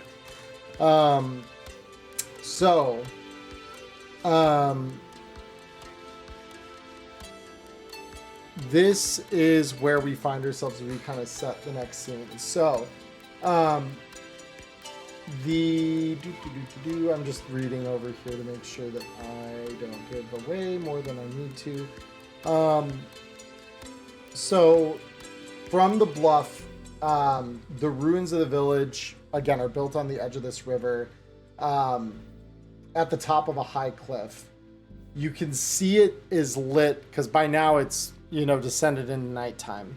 So you see it lit by a pale moon, and the structures within this settlement are by and large either heavily damaged or in disrepair. And only a few of these structures remain intact, but you can see fires burning in a few of the buildings. The largest building is built on the edge of the cliff, and it appears to be an old manor house. There's a towering statue of a samurai in the courtyard, and to the right and left of the manor houses are watchtowers. So as you approach, the river below the village is the one that was marked on the map by chance. It is deep and slow, so it should allow you could tell, to kind of swim through it with relative ease. There's no strong currents that are noticeable on it. But that is kind of where we set our scene here. So you kind of all crest this ridge after a 2-hour walk and see this village off in the distance in the moonlight with fires lit in and around the village. Okay. Question.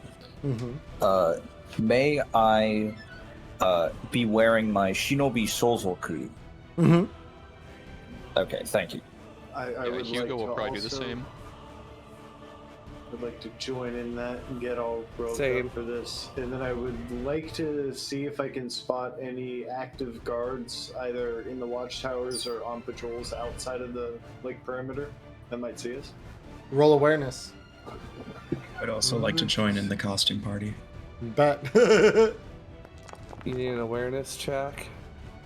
He was asking specifically, but yeah, Okay. that's 4 successes. So so the 20-foot watchtowers that you could see across are still standing despite years of neglect, but only barely. You could see at the bottom where yokai have apparently tried to fortify them, but you could tell they're still, even despite these fortifications, shaking lightly in the wind. At the top of the left of the towers, from your perspective, is a yokai who has been essentially placed there to watch for intruders. And you can tell they're kind of looking out over the water in the village, kind of looking back and forth. You recognize that this is the Akaname that Chance mentioned. Okay. Okay, so I'm just gonna use the telepathy and let everybody know that there is an active guard in the watchtower, and then as we start moving, I just want to prep my first 3 poison darts and use that first vial of poison, just so I'm ready in case they do spot us. Sure. Mm-hmm. Yeah, because Sounds from here, you're probably about 60 feet from the top of the tower, because you'd be kind of approaching from the bottom of this cliff when you're getting closer. So just to be aware of that. Yeah, so do we want to try and see if we can get up there and kill them, or do we want to just try and see if we can just, basically evade them and just go towards that little, like, cave area that we were told to get to avoid bullshit? I say the cave area. I say they're all yokai, and it's our job to get rid of them. That is I true. do like getting rid of yokai. I just enjoy the path of least resistance. I have Mhm. a stupid question, but it might help us. Mhm. We're up in the mountains, right? Yeah, this is kind of like a mountain village. And this village is kind of built in the valley between several of the mountains next to this river. But yeah, the village itself is up on a cliff, and yeah, you're generally kind of in a mountainous area here. Much into a reference to a conversation we had last night, and I more just want to ask this just in case. Sure. What's the weather looking like? The weather's Oh, no. looking calm at the moment. Okay. Like the moonlight is out. There's maybe a few clouds in the sky. Although something you know about Nakatsukuni as a dimension is that the kami can change that on a dime. So Oh, yeah. okay. Mhm. Lovely. That's lovely. Yeah, that makes sense. So how? I was just Okay. wondering because it feels like something that would get thrown in here. It's just like, oh, by the way. Yeah, understandable. I thought it was just going to be like lightly kind of snowy and generally like that because we're on a high mountain, and that was just going to be it. No, yeah, So, like yeah. you're not quite high enough up that it's like that permafrost layer that's like always snow capped. Yeah, it's it just is definitely a lightly little. snowy. There's a chill in the air for sure, but it's not as cold as Okay. Zurich was. Yeah. Well, Okay. let's go find Makes that sense. tunnel that Chance pointed out to us. Secret tunnel. So as you all get down from the overlook here and start moving toward the river, can I have everyone roll me initiative? Really, or who? Because who has the highest awareness out of the party? I thought we said last time it was That would be Aisha. Aisha, I Yeah, believe. I have 2 Base awareness, 5. mine 3. Yeah, base 5. Okay. Yeah, go ahead and roll me your awareness, Aisha. Fuck. Okay, that's 3. That's pretty good. What? So as you head down from the overlook, you notice, as I mentioned, the kami in the sky above the island. So on one. Sorry, what? Yeah, so here's the thing about Nakatsukuni, right? It is a land of spirits, right? It's the one true place in the mosaic where gods are manifest as part of the world, right? And those gods are kind of capricious and selfish, and they squabble a bit. And the only downside of this is when they squabble, shit starts to happen pretty violently and quickly, right? So you can see high above the island, there are 2 kami of the sky. One, a massive falcon made of ice, and the other, a humanoid composed of clouds. And you can hear booming from the heavens above you, them arguing about the borders of their territory. And you can tell the cloud human has lightning starting to spark from its constituent parts. The falcon has, you could see gusty, blizzardy winds begin forming along the edges of its body and its wings. And you kind of get the sense shit's about to go down. So, No. Yeah, so with this in mind, we are now going to play things in initiative, round by round. There's no active conflict. These things aren't looking to fight you specifically. Okay. But they're about to be going down with each other, and that might be a problem for you all the same. So May or may not be down in Funky Town. it's gonna and get Funky spicy. Town may be getting fucked up by some sky gods. Where is initiative? Is that just awareness? I'm sorry. So when we roll initiative in this game, it's not something each of you rolls. It's the one with the highest awareness base out of the party rolls, and then you all decide each round what order you want to take your actions in. So everyone will get 2 actions and a movement on each of these initiative rounds. So you've all approached the river, and that's kind of where we begin the initiative round here, is staying next to the river. And Chance would have said to you that the cave is underwater. So to locate it will probably require that you get into the river. Fuck. Yeah. I did pick up an air supply. So since I didn't find the breathing mask, I instead picked up an air supply. So I would have the air supply, and I would recommend anybody who wants to take the air supply, who needs it, who has a chance of not exactly getting through this, they would at least have a secondary source of air. Can take mine for the time being. That might be a good thing for me. I mean, you all will buddy need breathing. you all will need to get across, and whatever air supplies exist are gonna need to, they're not going to be getting back across the water probably once those people have successfully made it. So it's kind of we're gonna have to. We're gonna have to get to the spot first, anyways, and then dive and see if the cave is underwater there, and then maybe send one with an air supply and kind of scout and see, could we get through that without air supplies, who really needs to run with them, that kind of stuff. But I would like to petition that in this batch of actions, just so that it's batched, I want to prepare my Kusarigama to do either a grapple save on anybody, or if I slip and fall from whatever's about to happen with the kami upstairs, I can either try and catch myself or catch somebody else if they slip off this cliff thing that we're going along. Well, you aren't. So the goal is not to climb the cliff. The river is concealing the cave. So. Oh, okay. We're already at base level. I assumed we were halfway up the cliff and No. going along it, and the river was below us. No. You guys are just at the river level. So you could try to climb the cliff if you wanted to with your Kusarigama, but the cave that Chance mentioned as a sort of a hidden and safer way into the village is hidden below the water in the river here. Sorry, Diamond, go ahead. It sounded like you were trying to say something. Never mind. I forgot my common won't allow me to become become turtle. It will. It will. It will. I mean, you change your form to become that of a kappa.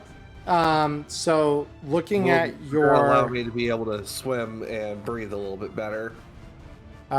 Take on. So, you know what? No, hold up. Because all the common does is it assumes their human form.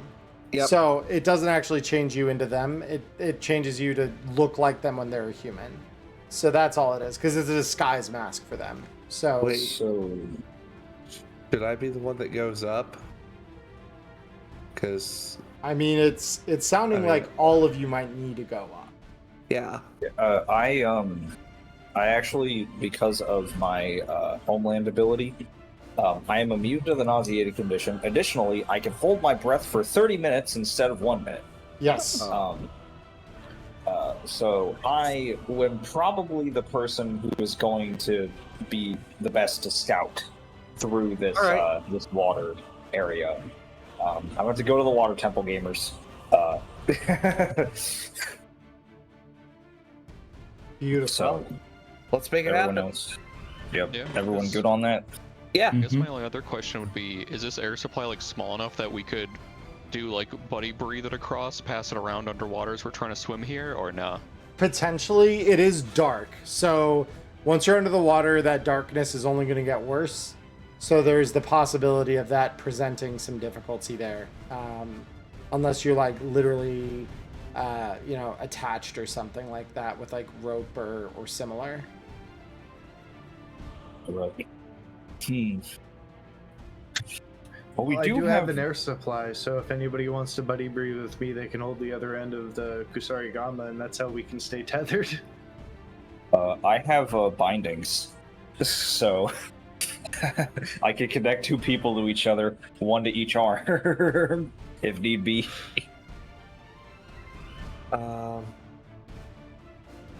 Let's see. Aisha, her endurance is. I think it's kind of crap. Yeah, I only got base 1 for endurance. Fuck. I mean, then yeah, you've got an air supply. Yeah. Okay. Well, does everybody have an air supply, or I do does not. anyone need one? Okay. I need one. Okay, Aisha needs one, and Osamu needs one. Is Mhm. that correct? Okay. So I'm gonna leave the air supply, my air supply, with someone else. Whoever wants to just take it off me right now, and then I will go scouting because I don't necessarily need it right now because I can come back afterwards. Okay. Unless I get lost and drown to death, which would suck. But I'll be probably fine. So. Okay. So then, Yeah. as far as this goes, how are we doing this? What's like the marching order? Who's going first toward the cave? Sounds like Carmen. Carmen first? Yeah, if I'm gonna be going down into the water, I want to see the Carmen go into the water. Beautiful. So as you walk into the water, it is freezing. It is That's cold, unfortunate. mountain stream water. This doesn't require you to roll anything to kind of resist that, but it is a factor. Unpleasant. And it is, deeply unpleasant. And using the moonlight above the surface, you kind of manage to navigate forward enough, toward the cliff face that you can see just barely under the surface of the water the opening that denotes the entrance to this cave. So Okay. you were able to dive under and start heading up with your movement and all the actions you would take during the turn. Yeah. So you all see where Carmen dives, and you do not see her come back up, so you can only assume that she has found the cave. I would like to note, I hate that I keep reminding everybody about it, but the tattoo thing on your tongue, we are still in the same realm, so we can communicate. So you can call back to us and say, hey, it was safe. Yeah. Made it through there, just dive through. Yeah. And we could do that, yeah. Yeah. So who's next? I have an oxygen supply, and like you were saying, as long as we had like a tether, because it is kind of dark, I could take one person with me to buddy breathe off my air supply. Cool, because Hugo and... So Samu, you're, I believe, the only one without an air supply, right? Correct. I don't have one Hugo doesn't either. have one. Oh, you don't... Oh, Yeah. okay, most of you... Well, so... I said that I was gonna leave mine with whoever wanted it, and nobody said that they wanted to claim it. So Yeah, so who who- wants mine right now? Who wants it? I'll go with I will go ahead and go with one of the air supplies then. Okay, so you'll take Okay, the so extra you can one. move my air supply onto Aisha's sheet. So Got you. please do so. Thank you. Let me just air supply. One Maybe I base. can find an air bubble that I can suck up for Uh, oxygen. Perfect. I cannot. It'll be in the little chests at the bottom. Oh wait, Mhm. Aisha, look at your sheet. You do have an air supply. That's why I thought we added one to your sheet.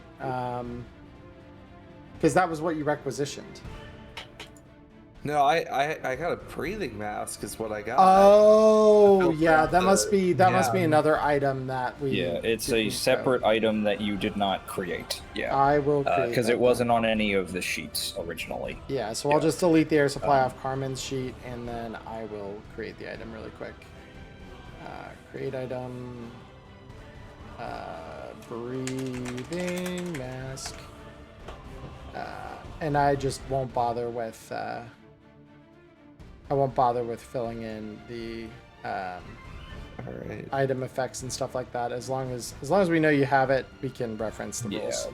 There we go. So you've got your breathing mask on your sheet there, Aisha. But yeah, you do have an air supply now, courtesy of Carmen. So, so yeah, you can go, and then Satoshi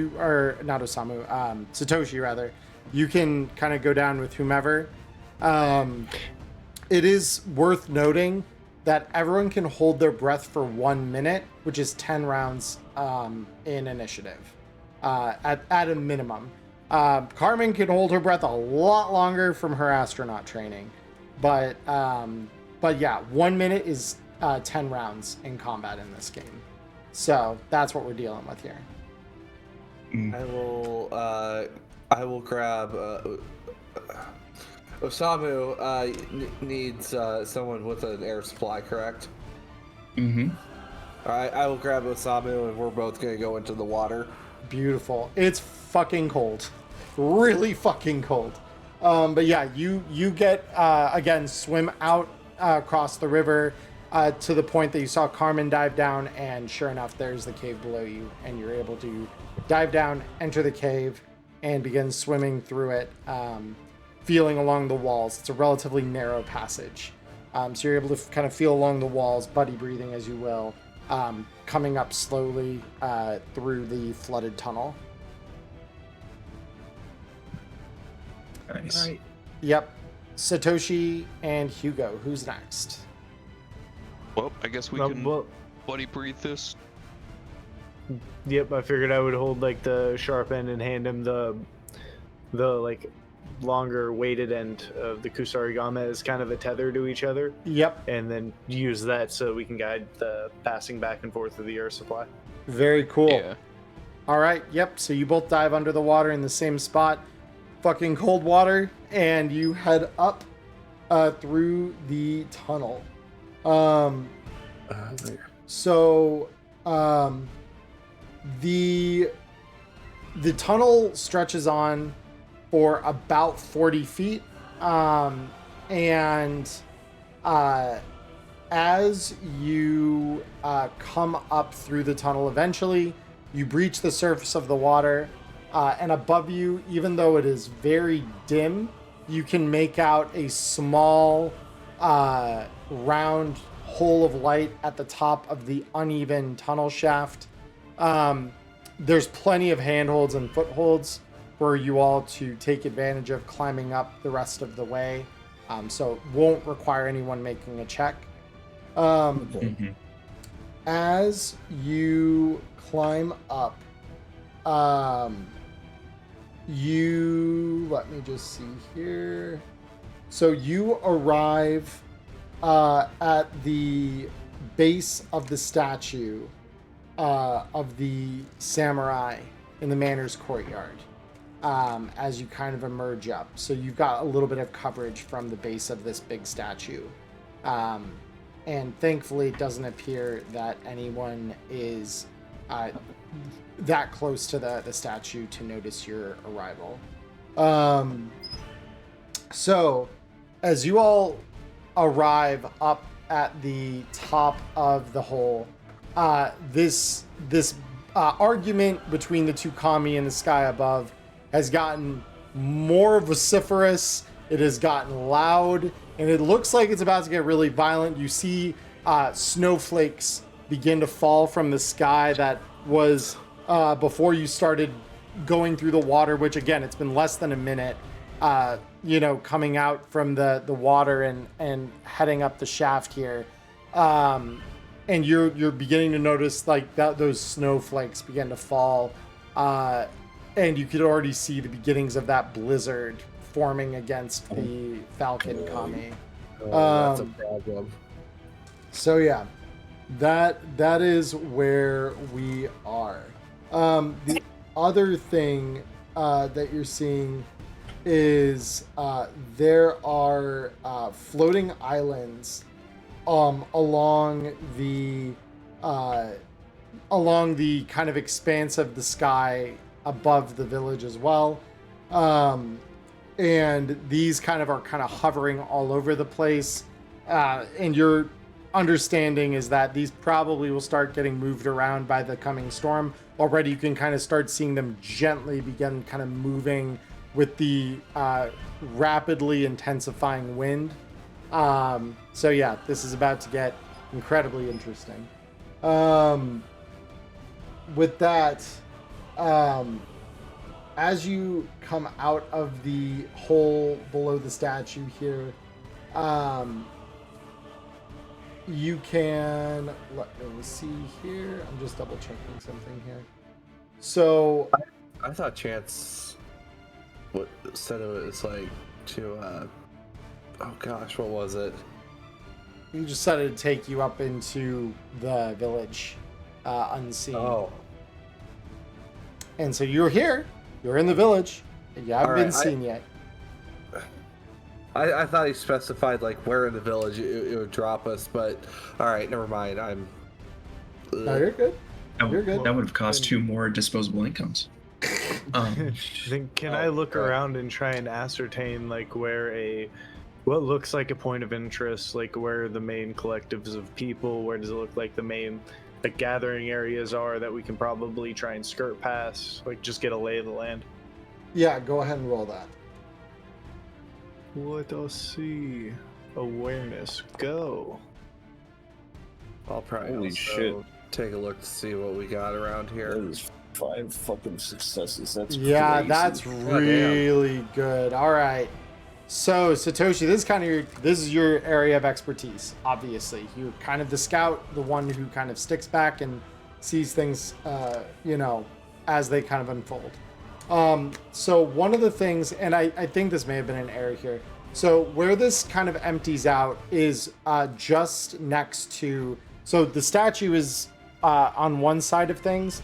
The other, though, is that it empties out just next to a barn.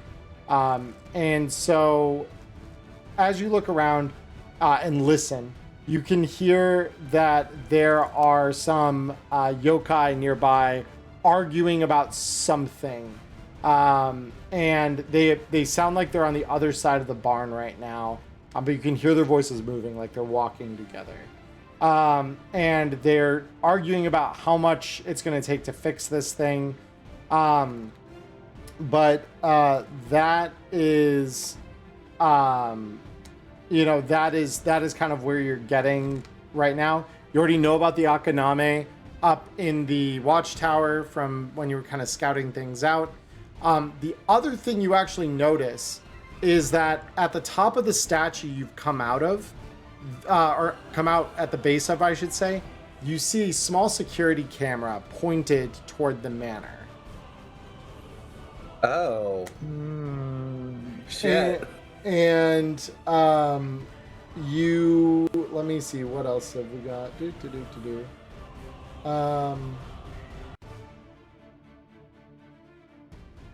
So I'm just seeing if there's anything else you can see from this vantage point. Yeah, so you can just hear the yokai by the barn. You know about the Akaname that's up in the watchtower, and you see the giant manor house that sits at the top of this kind of hill leading up the cliff here. So that is what you've got to work with for the moment. Could I guess there's 2 options. My first 2 thoughts are either I use the Kusarigama to like turn the camera away from the manor so that I don't completely break it, or I could try and sneak an unpoisoned needle in a sneaky spot in it and just try and short circuit the thing. Like just sticking a piece of metal into a wire with power going through it seems like it wouldn't be very good for the device. It's your call. You think I'm putting somebody it to with the team a 'cause- reasonable engineering skill could hack it? Oh, Probably actually, be the that's access true. point.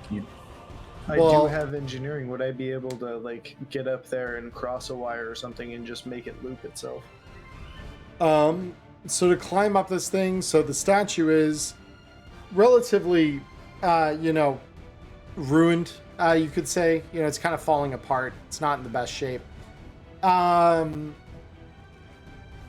And because your Kusarigama lets you just climb stuff, right? Like that's not. It gives even- me a +1 to the athletics to climb it, but Beautiful. it's not like a free climb. Roll me athletics plus an extra d6 then, just to represent that situational +1. So just regular roll athletics, and then I'll roll 1d6. Yes. Cool. Okay, so that's a success, and then the random d6. Okay, so you get a success. So it is fairly difficult to kind of find your footing on this thing. So you struggle to kind of climb up it and find like a good spot to kind of place your feet and the Kusarigama as you climb up. But I do make it there, and I can now interact with the camera. It's no. So okay. you kind of like you get a little ways up, and then there's not like a lot of the faces of the statue are smooth. There's places that may have at one point been like edges that you would have been able to put a good hand in, or would have provided a decent kind of like separation where you could have wedged your Kusarigama to get leverage. Those have either been worn away or they just don't exist in the spots of the statue that would lead you higher up toward the camera, because it's a good like 20 feet above the ground. What if I get up there and then I pull him up? And then, have to Like jump you a climb up, I good- throw the rope up to you, or can somebody do could that. try and boost me, like go for an assisted athletics. So That it's is like an also- improved So roll. I remind everyone we are in initiative order right now as well, and the storms are gathering. Okay. So yeah, that would be Satoshi's action for this round. What are the rest of you looking to do? I thought you get 2 actions. Well, the movement and collective actions, because that's something where Oh, okay. yeah, to make an attempt like that, that's pretty much where we sit with that. Can An I? attempt that they could Inyo if they have it. My Inyo is burned. Yeah, Oh, Zinyo's okay. burnt. hmm Also, the Inyo specifically would be for if you got 1 success under the required amount, and then you would burn it, and then you would get, you would succeed. It would just give you a success automatically, and you would just succeed. Yeah. So, yeah, I've that got may it. not have been that. Oh, I have such a better play that it could have done that. Oh no. You What can is- make Particle was wall, your give better somebody stairs. you can I do it could've on the just next built round. stairs for myself. Oh well, if nobody can get up there this round and solve it, I've got the puzzle solved. Yeah. So Okay. for the remaining Does 4 of anybody you- have decent athletics and engineering? I have neither. That would be me. Nope. I have a mind of 3, and my engineering is, yeah, mind of 3, engineering 2. So I have a base 5. Can I just try to identify a path in which we wouldn't be out of the surveillance camera's line of sight, just in case? Roll me awareness. Okay, that's 4 successes. Yeah, no, that's really good. So you look, so heading toward the manor is a risky proposition. And you kind of have a sense that if there's 1 camera, there are probably more. The other thing here is that the area between where the statue is and the manor is relatively barren. So it would be, you think, probably fairly difficult to stealthily move without exposing yourself at some point along a route up to the manor. It's not impossible, but it would require some extremely carefully placed footsteps and movements and things like that. To say nothing of the patrols and things like that you are hearing nearby. Well, does it sound like there's 2 people nearby the barn? Yes, it sounds like there are 2 Could I voices have someone arguing. come with me? Because I think an assassination attempt needs to be made. I I can assist you with that. Oh boy, okay. So you 2 move around the side of the barn, where sure enough you can see a kappa and a namahage talking between themselves about how much it will take to fix the barn. You definitely have enough to kind of move into position. Would you both please make me a stealth roll? And do we get our +1 from wearing the The Shinobi thing, or Shizuku? is Yeah. that only for hiding?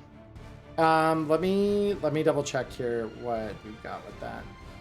+1 made an area of dim light or total darkness. It's not just hiding, it's any stealth check. So yeah, you guys will both get a +1. So roll me your normal stealth, and then each of you roll me an extra d6. Alright. Holy shit! Hugo's already at a 5 before his extra die. 6 successes. Holy shit. Okay. And then He's going Aisha. That's 1 success, and then roll me. Fuck. No, it's okay. Roll me your extra d6.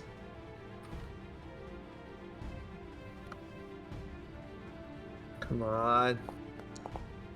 2. Yes. Okay. 2 successes.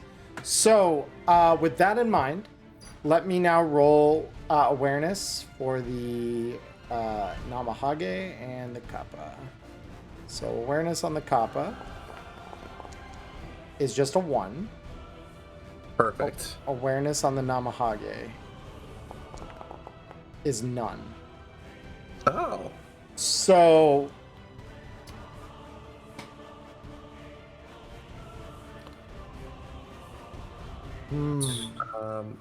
I have to think about this really quick. Violence? Question mark. I have to think about this really quick Yeah. because my GM sense of I could be mean is very much there. Oh. Hold up. I need to check one quick Just the thing. patrolling goons. Fuck. Do it. Give me a moment. I just need to see one thing really quick here about the assassinate mechanic. Because this will determine whether or not I can do what I'm kind of thinking of doing. I already know what you're thinking of. I just can't remember the exact scaling that it works off of. I hope it's not. Well, in this system, it's hacker wins ties. So actually, no, I can't even fail you through in your own to doing that. So yeah, both of you run up behind these yokai. Each of you picking your target. Aisha probably taking the kappa. It is relatively smaller. Hugo, the Namahage is like a larger kind of like troll, brutish sort of figure. So you immediately take that, and with one quick, movement, you both get behind them. Their necks snap, and the assassination attempt is a success. Nothing personnel kid. Nothing personnel, kid. So probably just for my next turn, though. These bodies are going to need to go in the barn. Fair. And then Osamu and Carmen, what are you two doing? Well, sorry, you were gonna say something? Who, me? Yeah, I thought I heard someone say something. No. Okay. Well, I was still thinking of jumping up in there and trying to do something to this camera to try and turn it off. So I'd like to roll athletics to try and get up near it, Okay, so that I can start messing with it. go ahead and make the roll. So Holy shit! Yeah, that's 5 successes. So where Satoshi was a little less successful at finding footholds and such, You just kind of deftly leap up this thing, and the spot where he got stuck, you just kind of carry your momentum a little better than he did and manage to quickly get on top of this thing's head, the back face of which is where the camera is mounted. Okay. And then I want to see if I can do a little bit of engineer gaming. Beautiful. And solve some practical problems. Yep, so that'll be your second action. Go ahead and roll that for me. Nope. I suck at everything. So yeah, no intelligence related. Yeah, no amount of racking your brain, however, presents a subtle solution to the problem in front of you. Your usual reckless thought of I could just smash it, does bubble up. Yeah, of but course. Yep. obviously nothing that you can action on at the moment. Finally, Osamu, what would you like to do? Are there any wires leading up to it that are within my reach? Ooh, roll me awareness. Yeah. Okay, 1 success. So, it appears, however it's wired, the wires appear to either be buried or concealed once they've left the statue itself. And you cannot seem to kind of follow where they might go in the darkness. And obviously that wind and the chill in the air is just growing stronger and serving as sort of a distraction besides. Well, let me ask you this, going on a separate path. So what I have the spirit sight. What can I perceive in the spirit world? Like, what things can I see there that's not in the material world? So certain yokai can hide in the spirit world that you can't physically see or hear potentially. So you could try to use that to see if you glance anything in that state that you could not otherwise see. It's also useful, obviously, if you're trying to bring a friend's spirit back home in a spirit lantern. That is another thing as well. Yeah, and I could just use that whenever I want. It just, for that 10 minutes, I get the -1 penalty to awareness. Right.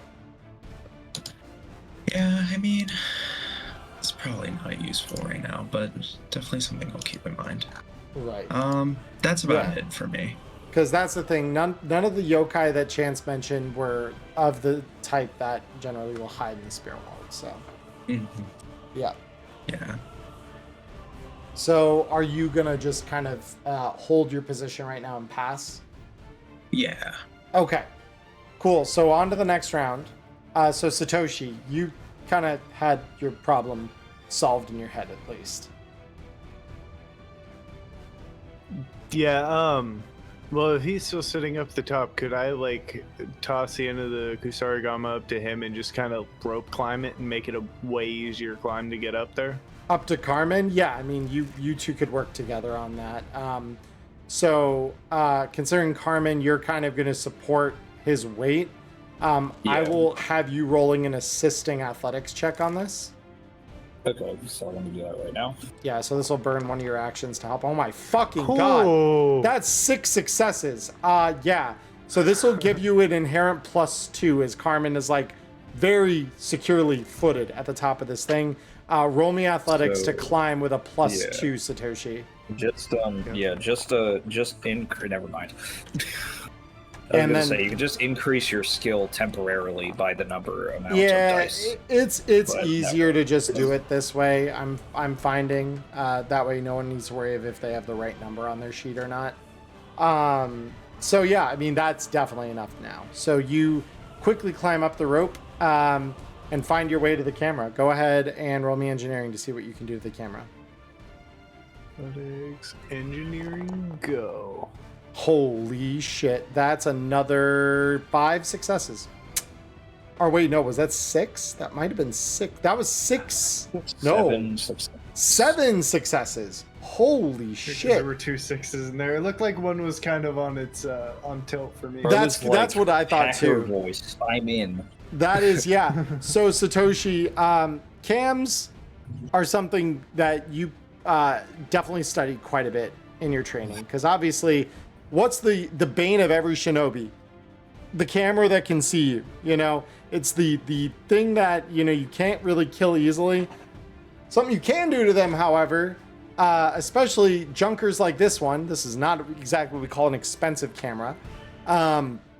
Is if you short them a really particular way, it'll just loop the last like 5 seconds it saw, and the person on the other end will be none the wiser.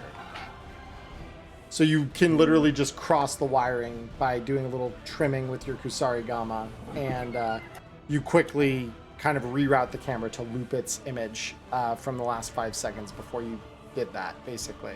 So it just looks like a still Nakatsukuni night. Nice, and then I'll give that information to the rest of the team. This camera's down, so we should have a cone to walk in on, but keep your eyes peeled for any other cameras going in. Beautiful. Awesome. So Carmen has a remaining movement in action. Everyone else has all of your remaining action economy for the turn. What would you all like to do?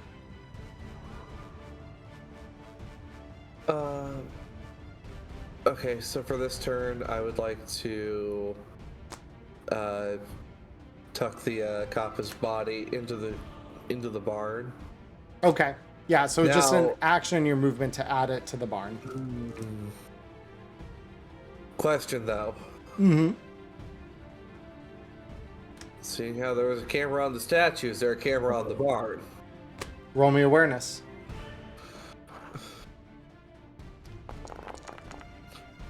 What do I see? Yeah. What do I see with mine godly eyes? That with I a can see. So I can you, fight. So you immediately start looking out at both the barn and maybe the wider kind of village. The barn actually doesn't have any cameras on it. Mostly you think on account of the fact that the upper level seems quite decayed. And it's probably just not sound to place one up there. You do, however, notice with that roll several other cameras mounted on the other faces of the manor that you can now alert the rest of the party to, so that you can keep your advantage here of moving through the shadows. Though the arc of the one that has just been disabled by the teamwork of Satoshi and Carmen has left you a nice wide path that should be out of view of the other cameras. All right. Now, like the bodies in question, like we'll have to put them in the barn because I imagine, what, are they still visible to the watchtowers? Are they still visible to? They could be, because the watchtowers are like 40 feet tall. So they are notably pretty, like they can overlook most of the compound. So if you left them out in the open, the odds that they could be spotted eventually does go up. So like those would go up. So you think it probably is smart and probably prudent to drop the yokai bodies in the barn. So I'm gonna motion over to do so, just dragging the Kappa into the barn. Okay, Yeah, beautiful. and Hugo will kind of follow suit on that. With the Namahage, beautiful. So yeah, you both move your yokai into the barn, quietly shutting the door behind you, and we will call that your actions for the turn then. Okay. And then, Samu, is there anything you want to do with your actions this turn? No, nothing that I can really think of. Okay. Unfortunately.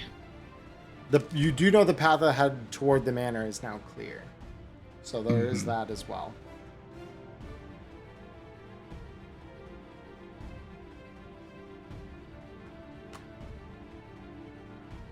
But you're gonna hold again until the rest of the team's kind of ready, you think? Mm-hmm. Okay. And Carmen, with your remaining action and movement, is there anything you want to do? I want to see if so from where I'm currently standing, can I see that the is one of the cameras basically like that is I believe that you said was attached to the manor, visible to me? Yes. Okay.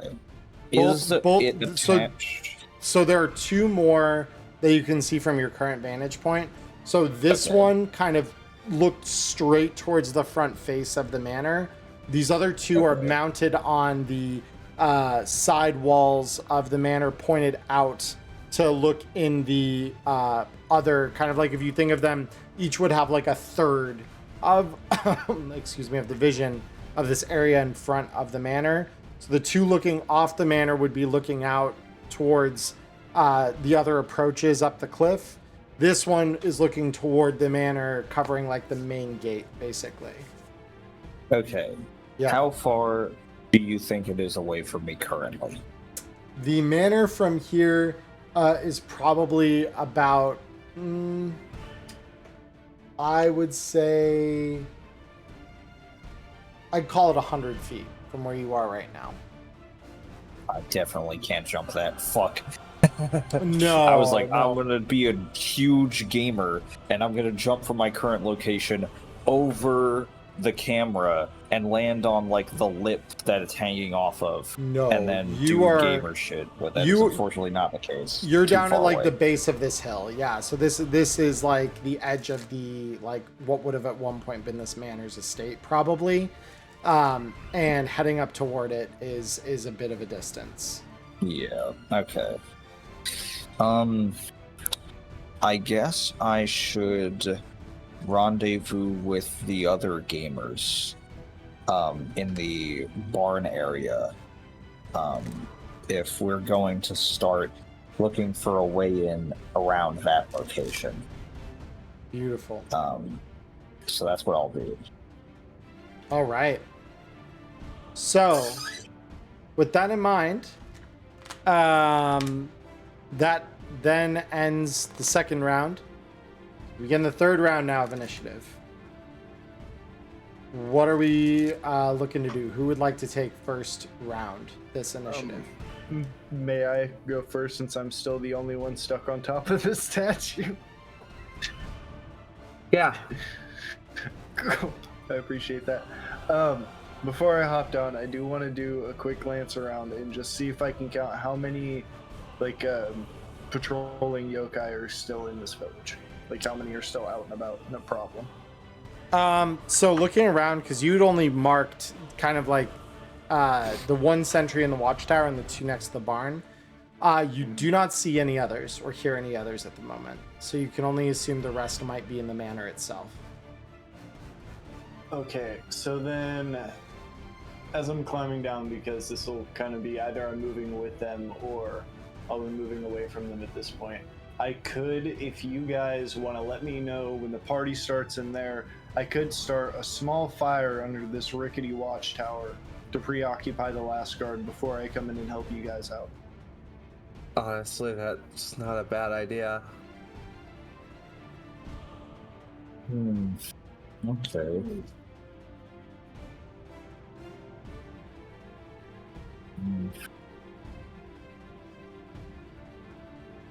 So if we set fire to the watchtower, then the last guard will just start running towards it. And then we can try and jump him. And then No, from the- there go. The last guard Is is that in what that did I do? watchtower. Oh, the last guard is in the watchtower. Okay. Yeah, sorry, I'm continuously getting this weird hitching thing where the audio just like cuts out completely. So, like I'm sometimes getting like half of conversations. So I'm just trying to clarify. Okay, so the last guard is in that watchtower. Yeah. So Of what you can tell, that is the last one of them. So at least outside. right, and the watchtowers themselves look as though, as the wind again is picking up, they appear to be swaying a little more than you'd probably be comfortable with if you were up in one of them. They look quite fragile, despite the reinforcements the yokai have attempted to make to them. So there is that to consider as Okay. well. We can try and cut up the. Or just generally break the supports on it. Have it fall over. Cause a big scene, though. How well? Before I commit to the fire plan, I would like to confirm these are wooden watchtowers, right? They are indeed, yes. Oh, okay, because my plan was start a small fire at the base. He's going to be too concerned with just hanging out in this rickety tower looking around until the entire base of it has caught, and by that point he's now trapped in a burning. Oh, that's steel. genius. And it's quiet. Yeah, and it could be an accident. You never know. All I have to do is start the fire and then slip into the darkness.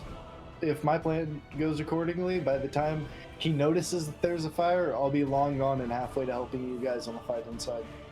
And your speed is 30. So yeah, the watchtower actually that this Akaname is in is relatively close by. Like you could, with your movement this turn, get to it. Okay. But just to confirm, I would just be basically getting down, stealthing up, and setting up underneath the tower and waiting for the signal from the rest of the party once they're inside and ready to make their move.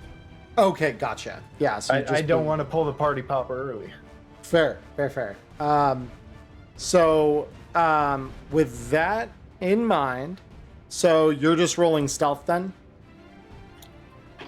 Sure. I will get set up with stealth, and then you guys can get the main party started. And I get that +1 to stealth. You do. I'm wearing the thingy. And it is dim light, so that's 1 success.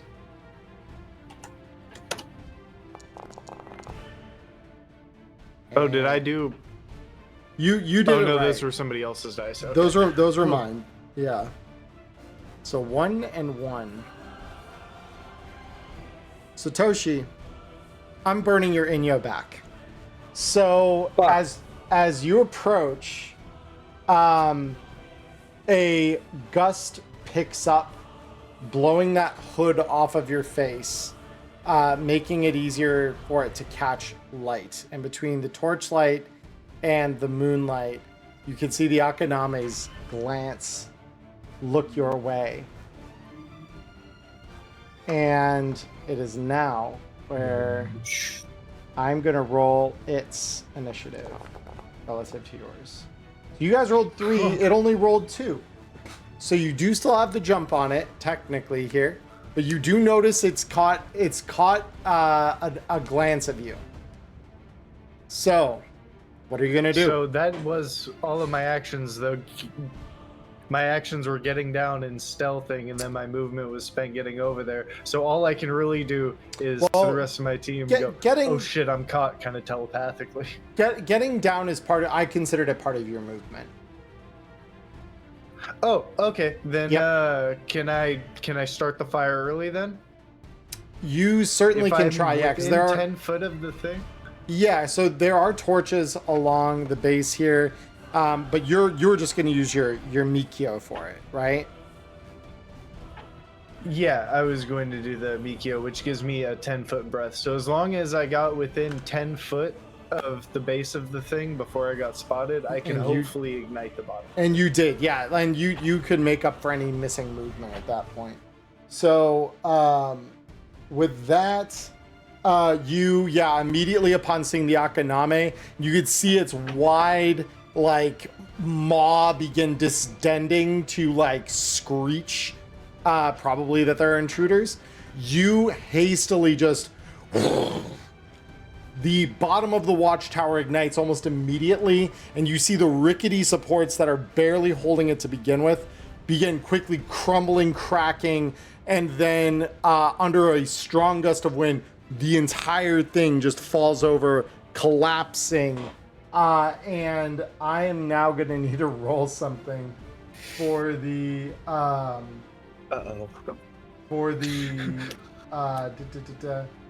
So it is blowing in your direction, as you might expect, because you're kind of cutting into it against yourself. Could you roll me an athletics check, Satoshi?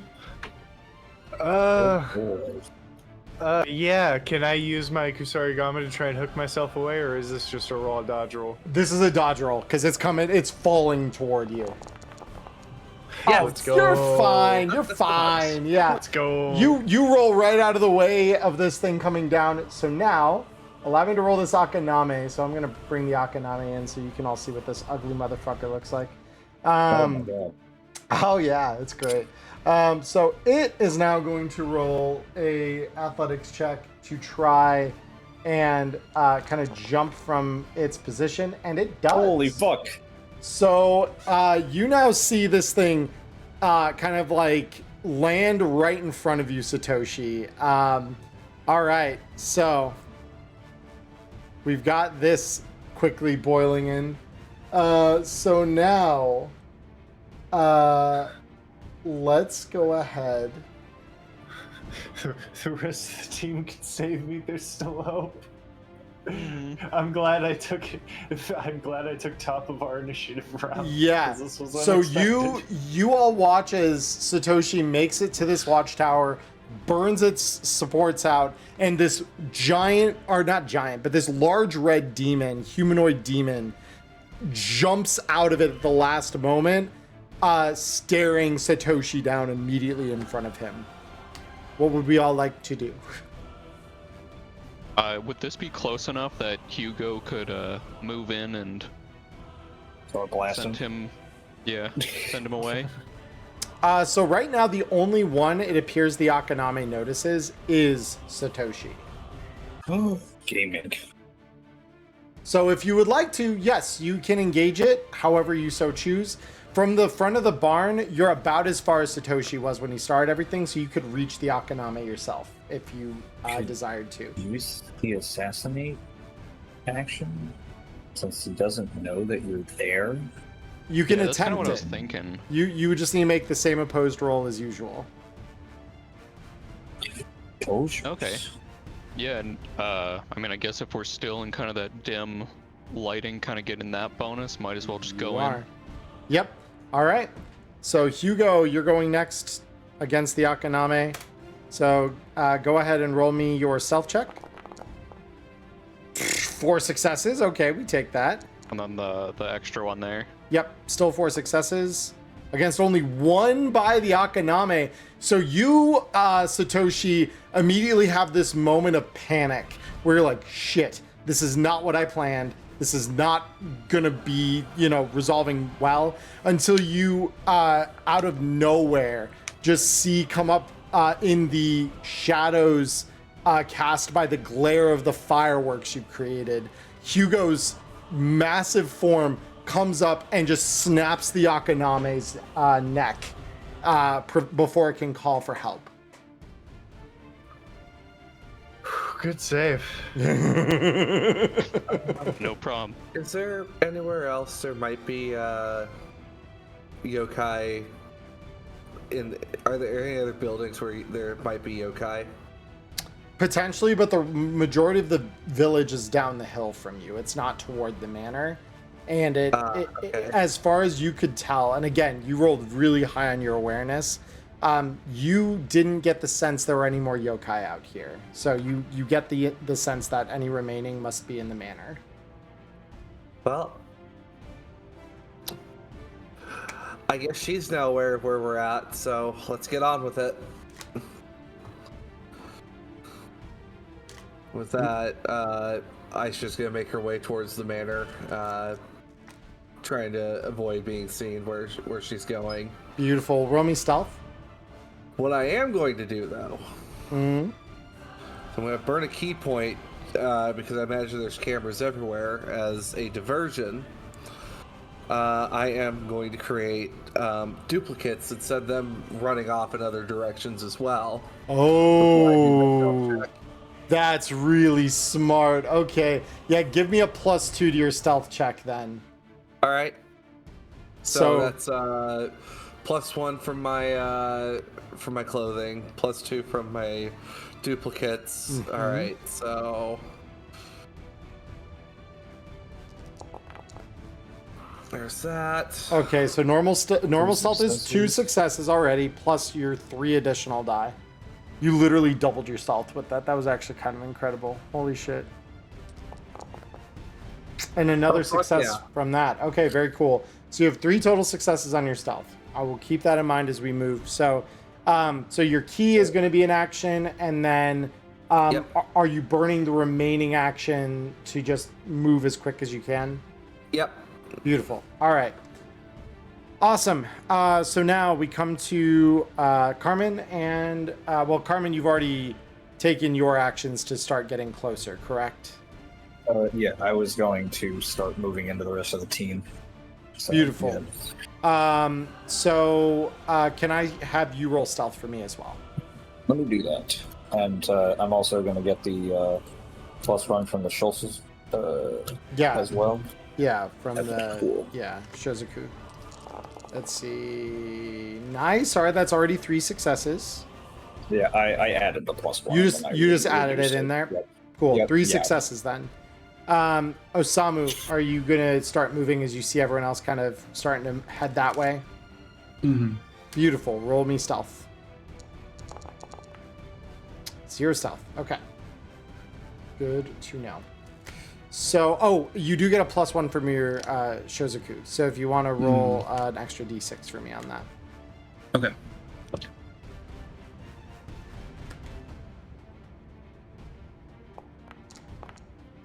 Nope. No successes. Okay.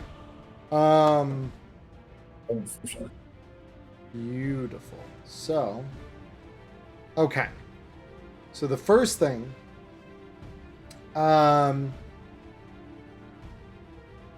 is the war between the kami above you begins to swell. And you feel the wind suddenly pick up to an extreme degree. So you are now going to be suffering from high wind. So this imposes a -1 penalty to marksmanship checks. But the other penalties just apply to flying, and none of you are doing that. So -1s to that, and you notice the floating pieces of rock island begin kind of swirling around the cliff as the cloud kami starts making its move on the falcon. So with that in mind, we now move into our 4th initiative round. 4. So who is taking the first round? Of you all, at this point, Osamu is probably going to be the closest to the manor, with Aisha just a little bit further back. Carmen, Osamu and Carmen, you're probably about equidistant actually to the manor. You probably both approached about the same amount. Aisha's slightly behind, and Satoshi and Hugo just a little further back, having been delayed by their little squabble with the Akaname.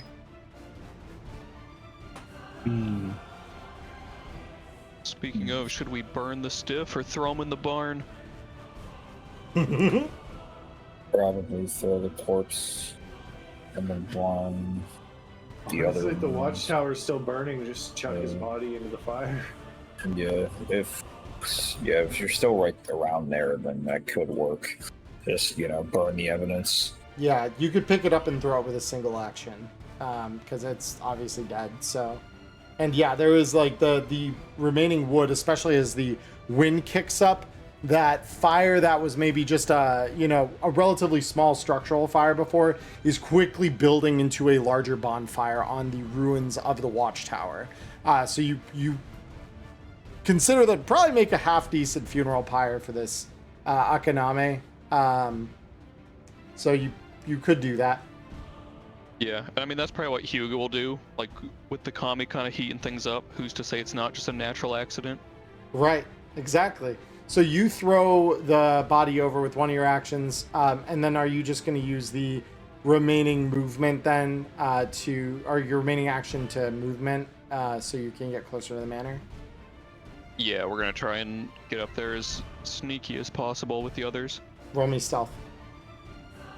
Oh, we'll be stealthing.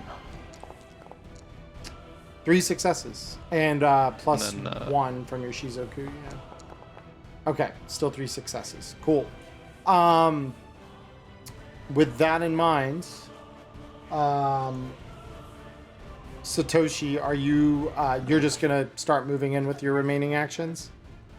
Yeah, I'd probably start tagging along, so I will get a new stealth roll set up for you. Yep. Oh shit! Yeah, that's 5 successes plus the remaining 1. 5 successes. Okay, very good. Very nice. Very, very nice. That was incredible. So we, so you start moving quickly toward the manor, essentially catching up with where Carmen and Osamu have gotten to. So of the forward party here, whereas Hugo, you catch up with like where Aisha is before she takes her actions this round.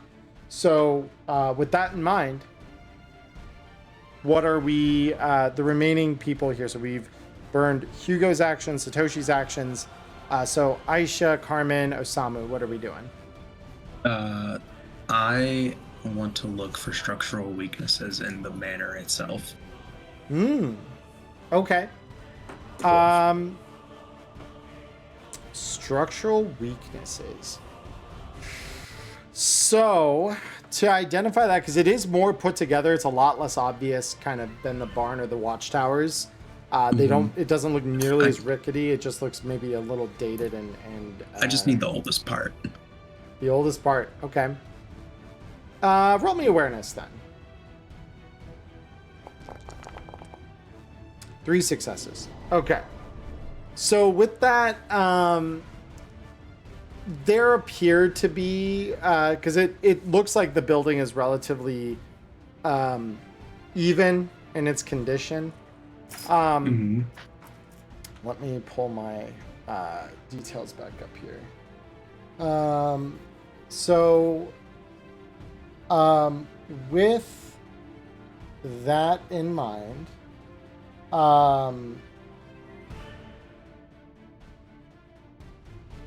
okay, so as you approach the statue here, or not the statue, the manor rather here,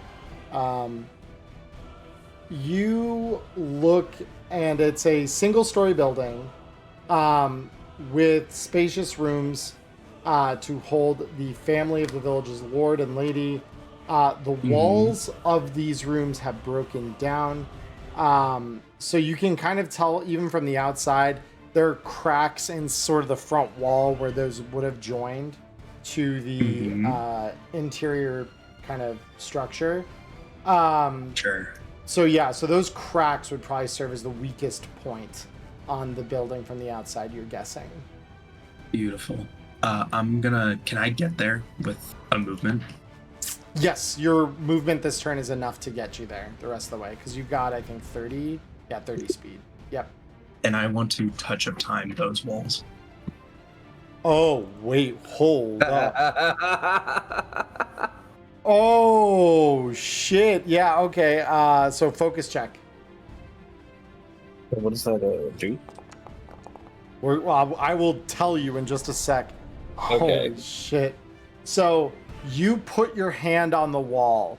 And so what happens here is it deals double the vitality double the vitality of the number of successes that he rolled.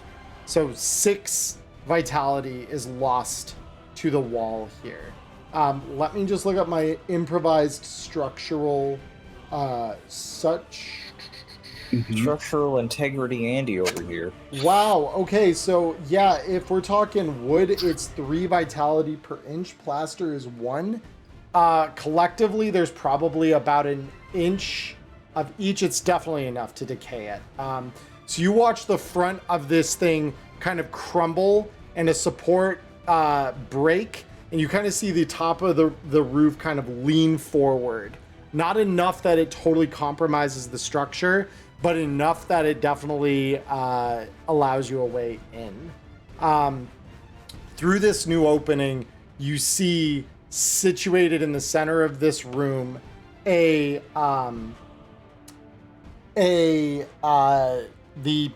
the demon that you've come to expect, the Dodomeki, sitting looking through a journal that has a bright green insignia that you see in the glow of several monitors that are viewing cameras around the village.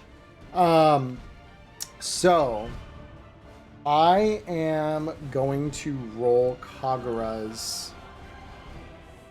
Lameo. Go down here. I'm going to roll her initiative now. I found her. Oh boy. Balls. So she has a little more initiative than you. So the moment that crumbles, like I said, she has eyes all over her body. So she immediately kind of 4 starts successes. slamming the journal Yeah, shut, and she stares in your direction the moment that wall comes collapsing. So you do have an action still, but yeah, God, she is gonna enter initiative immediately after this. You see, if this was a Marvel movie, this is where I'd be up. I was just on my way to the bathroom. Fuck, what do I do? Suggestion: violence. I talk to it. people. Wait, I talk to people. You talk to people. You also have shuriken in your inventory. I remind you. I do have We're on your way to shuriken. the bathroom. Fuck. So this would be a great time to look into social states. Is there something I could do? So there's. Yeah, so Sorry. I will direct you to social actions are page 26 of the book. If you're looking for those, that's where you can kind of review your social actions if you would like to make an attempt on any of these. Obviously, you're here in her home. She is quite probably, anxious of outsiders, thus all the cameras. And you're a human. So, odds are good you Shadow Scar. And you kind of know she probably have awareness of these factors. Especially because you just tore down the fucking wall. This is true. So, keep that in mind as you consider social as an option. No, yeah. Huh. I have... Okay. I am going to do something really stupid. Okay. Go off, King. I want to taunt her. You want to taunt her. Okay. Beautiful. So, defending against this, I'm just double checking something here. You attempt to enrage a target, make them act without thinking. If you beat the target's defense, they take a -1 penalty to all checks. Alternatively, you can take a -2 on your check, instead to cause the target to use all their actions to attack you until they recover from this mental state. Wow, okay. Character defending By the way, use focus or resistance. Okay. I do have a quirk that I want to bring up because I feel like this is a good time. What's that quirk? Conversationalist. A character must beat you in an opposed manipulation check to disengage from talking to you. Interesting. Okay. So, all right. Well, that'll be fun. So first, so you're gonna taunt her to start with. So go ahead and roll me your manipulation on that. Okay, so that's 3 successes in total. She is going to make a defense against that, obviously. So her defense is either focus or resistance. So let me Come on, baby. And they're equal. Okay, so I'll have her roll focus. 2 successes to your 3. Well, I can't counter Mikyo you or counter Inyo you because attacker wins ties. You are the attacker here. Right. So, what do you say to taunt her? Let's go there. Well, I was on my way to the bathroom, but I found a little bitch instead. Fucking got him. Oh man! And so This yokai immediately rises off their out of their hunched state in the ground, says, and they just look back at you and just say, "You'll regret coming here." And you watch as one of the eyes on her shoulder glows with a bright light, and she fires a beam of light in your direction with her own Mikyo. So this is going to be a focus check. You can roll athletics against this. So she will take a -1 to this attempt. Okay. I will roll athletics. Go ahead. She only rolls 1 success. You roll 2 successes. I am going to Inyo you. Because you have burned your Inyo, you will take this hit. Okay. So with that in mind, you are going to take 2 damage and suffer the burning condition. So, 2 damage, burning. suffer the burn yeah, so your vitality will go to 8 and you're burning. So to remind you what burning does, burning means, where are my conditions? There they are. So burning, you take 2 damage at the beginning of each of your turns. To end it, you or another character must spend an action to put out the fire. So this beam catches you, and immediately your clothes begin to burn.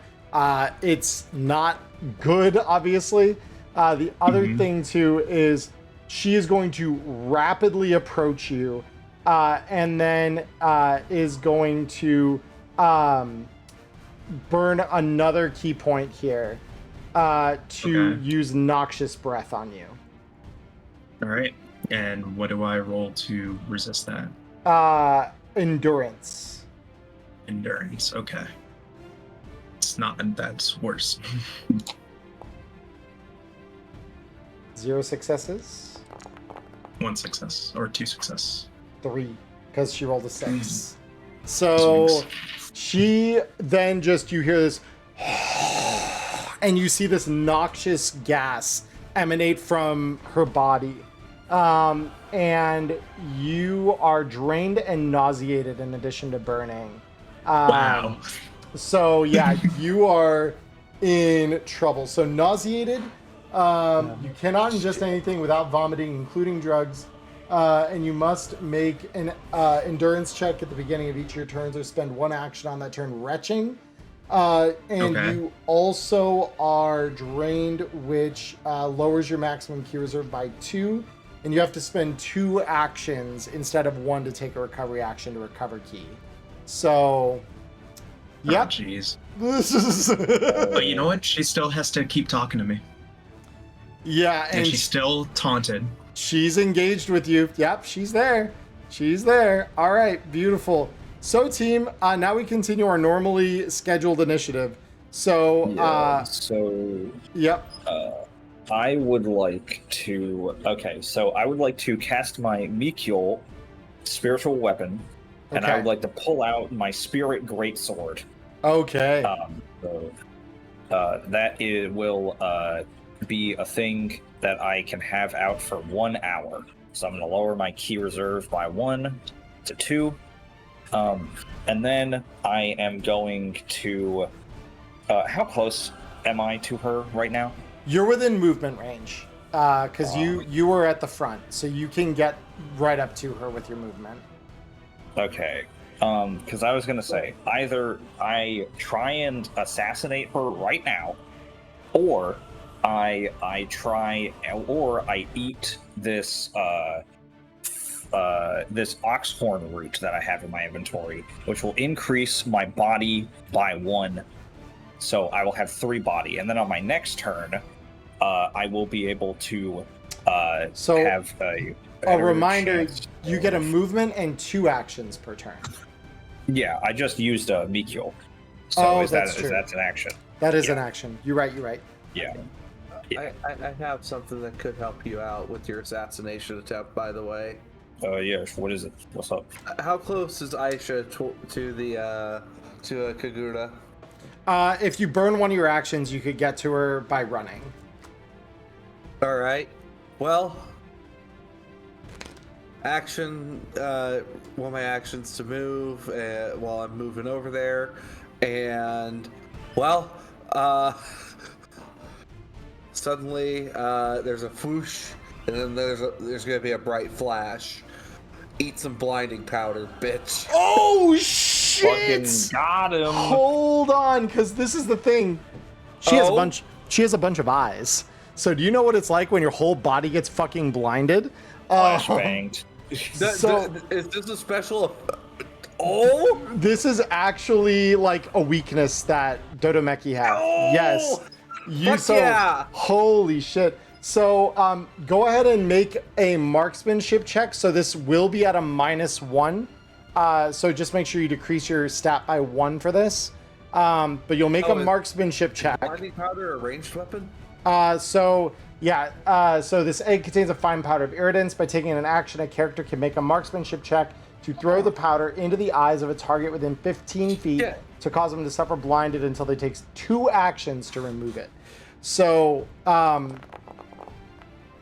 that's 2 successes.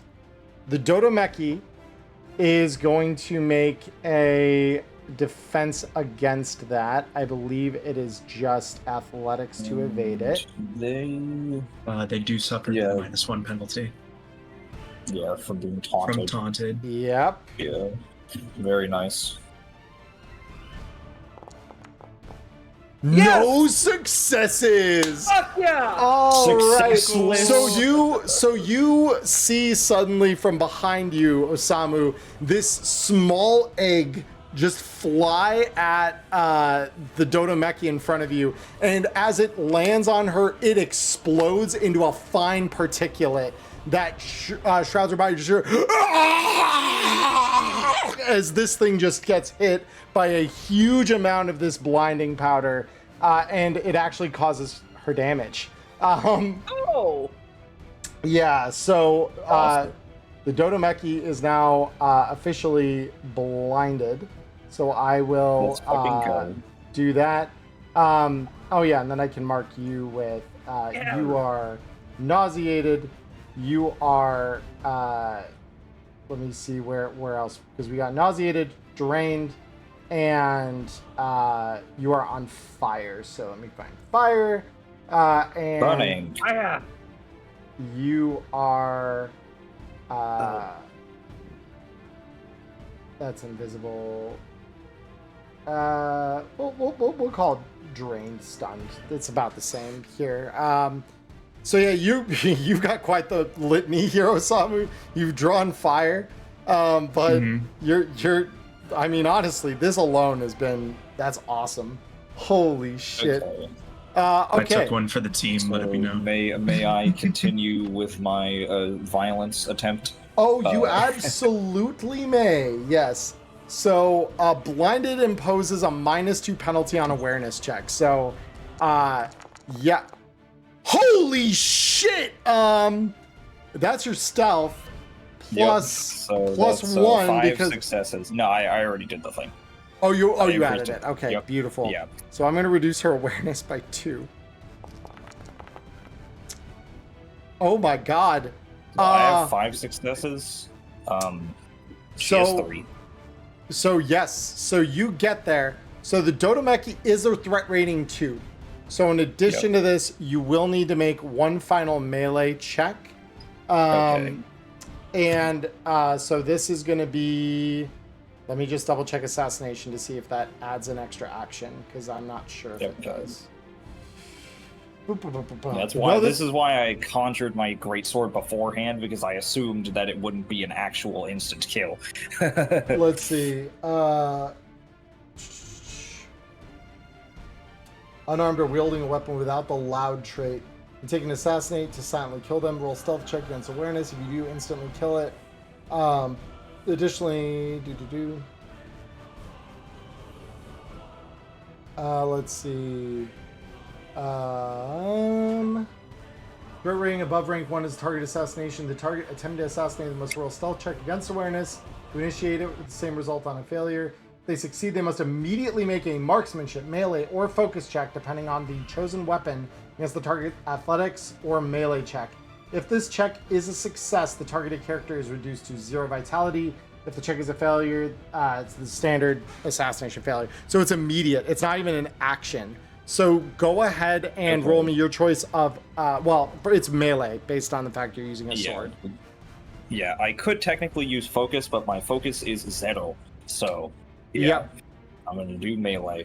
So, pray for me, gamers. 1 success. Let's see hers. 1 success. So, I'm the aggressor. You are the aggressor, and you have no Inyo marked against you. So you immediately watch as Carmen runs up, conjures her greatsword, and literally decapitates the Dodomeki. That's that. Kagura's no more. You know what I call that? Let's go. Skill issue. Got him. Fucking idiot. Holy Fortnite dance on her grave. Shit.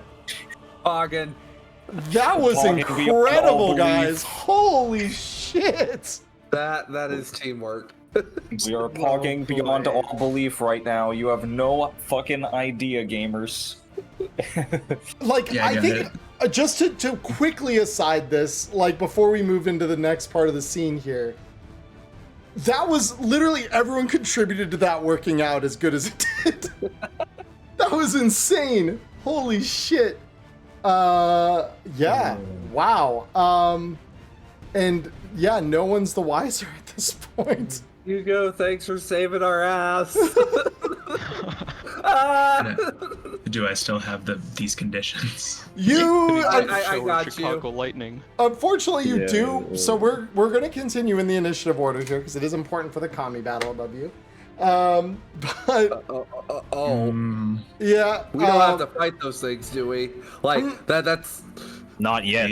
this can't make isn't us. Final Fantasy 14. We don't fight gods here mostly. Mostly. So with that, be helpful at all to deal with the conditions. well, so you've taken your actions this turn to blind. Carmen's taken her actions. Satoshi has not taken actions yet, nor has Hugo, I believe. So Yes, I was waiting to prick with poison, but I wasn't expecting the 1-turn decapitation. Nice tag team on that. Yeah. that was so good. So Destroyed. yeah, because Hugo and Satoshi took care of the Overwatch while the rest of you just fucking went in and just did work. So Sorry. no, you're good. Go ahead. I was just about to say all I did was call her a bitch. But that's all That's we needed. true. That's all you needed. You did exactly what I'm- you said your job description was. You talk to people.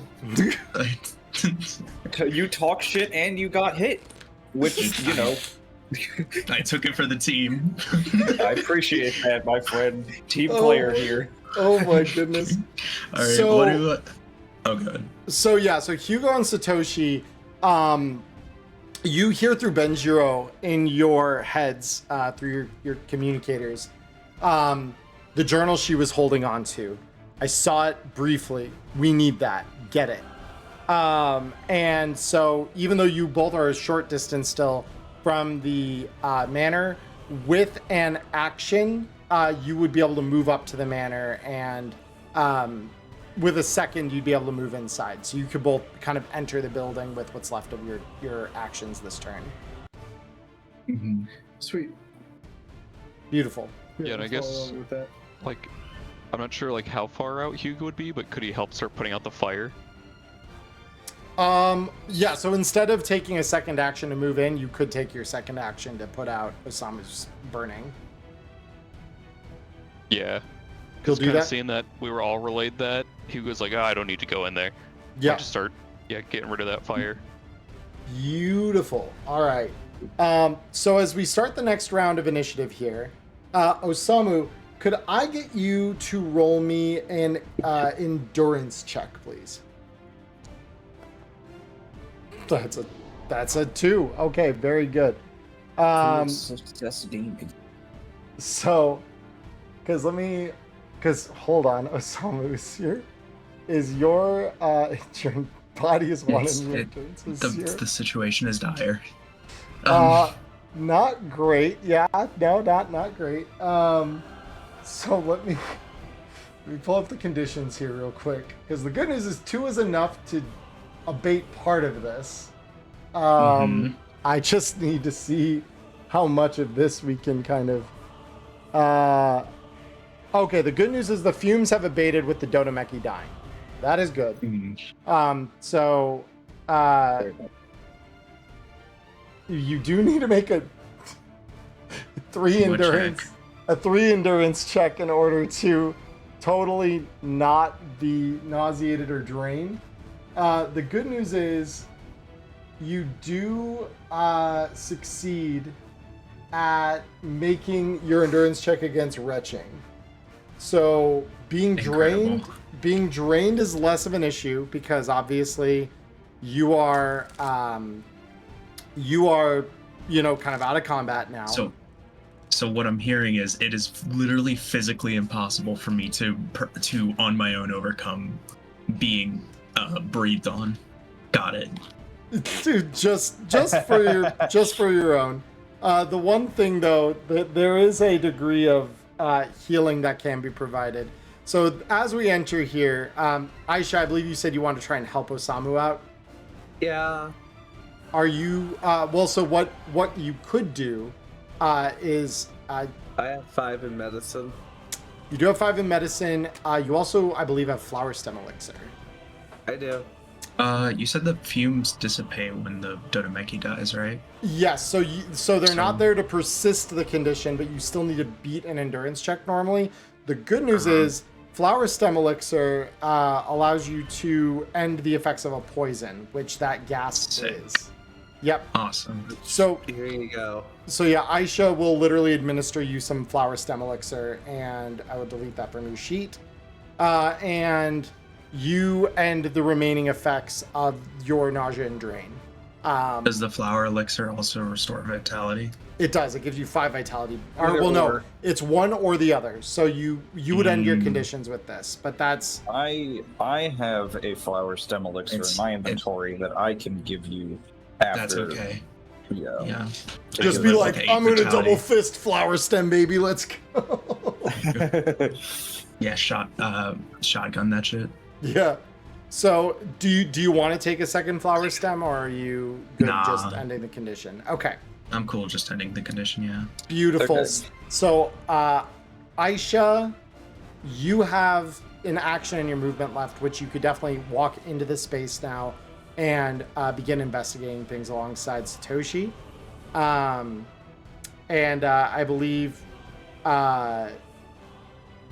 everyone else has pretty much got your full complement of actions, actually. So, because Osamu, you would have just needed to burn an action to take the flower stem. But yeah, everyone else actually, yeah, so that wouldn't actually be a minus from Aisha's actions. It would be one from Osamu's. So Osamu, you have 1 action in your movement. The rest of you have your full complement of movement and actions available during this round. Sorry. Go ahead, you first. I was gonna say, looking inside the room, I see them going for the journal, but is there anything else of note? Roll me awareness.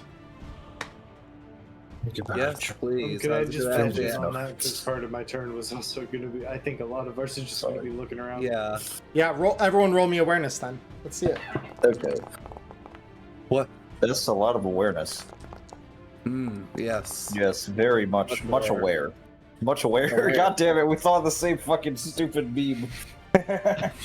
All right. Yes, very aware. Much see. Aisha, as expected, is the highest with 3 successes out of her roll here.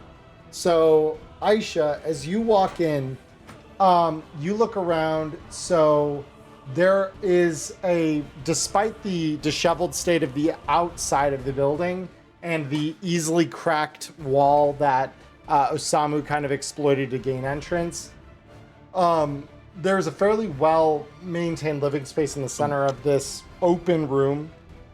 complete with a folding mattress, a bag of military camping gear from 5th Street, and a portable stove from Refuge. Around the edges of the room are a collection of different workstations which contain a wide variety of different articles of contraband, ranging from televisions from Refuge to surgical tools from Steel Court. Mounted above these workstations are 7 television monitors, which show views from the perspectives of the cameras around the village, and 4 more cameras down the trail to it. So you are looking around, and she was sitting in the center of the room before moving. So you are able to retrieve the journal, obviously. It is locked. She has shut it. It is locked with a magical lock. Around the edges, other than the gear, there doesn't appear to be anything kind of hidden. Most of this appears to be out in the open.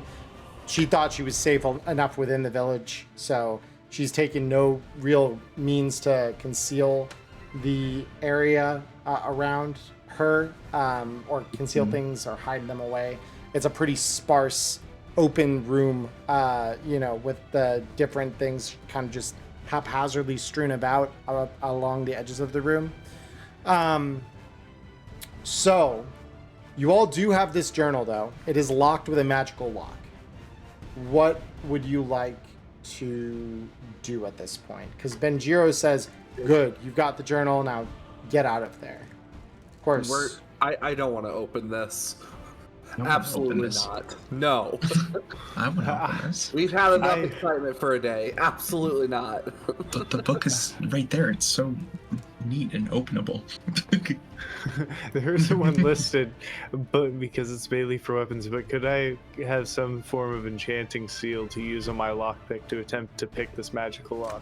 So you can do one of 2 things to try and unlock it. You could have tried to unlock it with like more mundane methods, with a lockpick and an engineering check, or you could try to approach it from the magical side with a focus check. And the magical side would be just slightly easier from just a difficulty standpoint. But if you do want to try to unlock it with mundane lockpicks, you absolutely can try. You recognize this would probably be incredibly difficult. I do have a base 5 in engineering and lockpicks. I can take a crack at it if you guys want. And the lockpicks give you what, a +1? I thought it just enabled me to do it. I'd have to actually read the item. Lockpicks. Yeah, +1 bonus engineering checks made to pick locks. Beautiful. Go ahead and roll me that engineering check, and then roll me a d6 to add the extra. Yup. Engineering incoming. 1 success. Oh, I need one more so I can Inyo this. I hope that would be enough. Come on. High roll. 2. Unfortunately, that is well below. This is probably one of the most complicated locks you've ever seen. It's that. It's that bad. very Jeez. complex. Yeah. So you, even with 2 successes, you fail to break it. Satoshi, would you mind if I saw it? I can try some. Take your best shot. All right, I'm gonna attempt to use focus because I have base 4. To try and magic it. Okay, cool. Go ahead. 3 successes. Unfortunately, that's also not enough. I don't want to open the book because I don't want whatever the fuck might be in there crawling out of there. That is Okay. absolutely understandable. What have you been? Did you get attacked by words or something when you were? Look, we don't. I don't know how yokai function. For all we know, one of them might come crawling out of this book. I don't know. Well, it's This not like book might have curse words in it. It'd be shit. You're right. We can't open it then. Not curse I- words. It could I have fucked around with filthy that. language, guys. Holy fuck. No. This- Not curse words, but cursed words. yeah, we'd have to come back to Cody and tell him, hey, listen, your adventure is rated M. Oh god. But yeah, I would suggest. So, I was gonna say, let's look around and see if there's any of the. So you listed there was a bunch of contraband around here. Just Yes. like smashing some of it, try to make it like unrecognizable in case anyone comes up here ever for some reason. You are in We call it probably. creening. You're in one of the remotest places within the dimension. Oh, incredibly remote. Okay. It's incredibly remote. That's why Okay. it's 2 hours, and you needed a map, to even get here. Yeah. Yeah, so it would be incredibly unlikely that people would show up here and find all these TVs. What was she even watching anyways? Fucking MTV or some shit? Goddamn. Who knows? But and the other thing too is that probably the agency would send a follow-up team here after matters are kind of concluded. Yeah, to clean up the crew and all that. Well, since it's we in do the have the Katsukoni, ability to call for it and ask for a cleaning crew to come kind of wipe this up. Yeah. So I was thinking we just call them in, give them the path that we kind of got to come in and clean up the 2 bodies in the barn and now all these quote-unquote relics. Sure. Yeah, let's just do that. It's easier. Sounds good, yeah. All right, let's just take And the book. then, take the book and then let's fucking banana split. Yep, beautiful.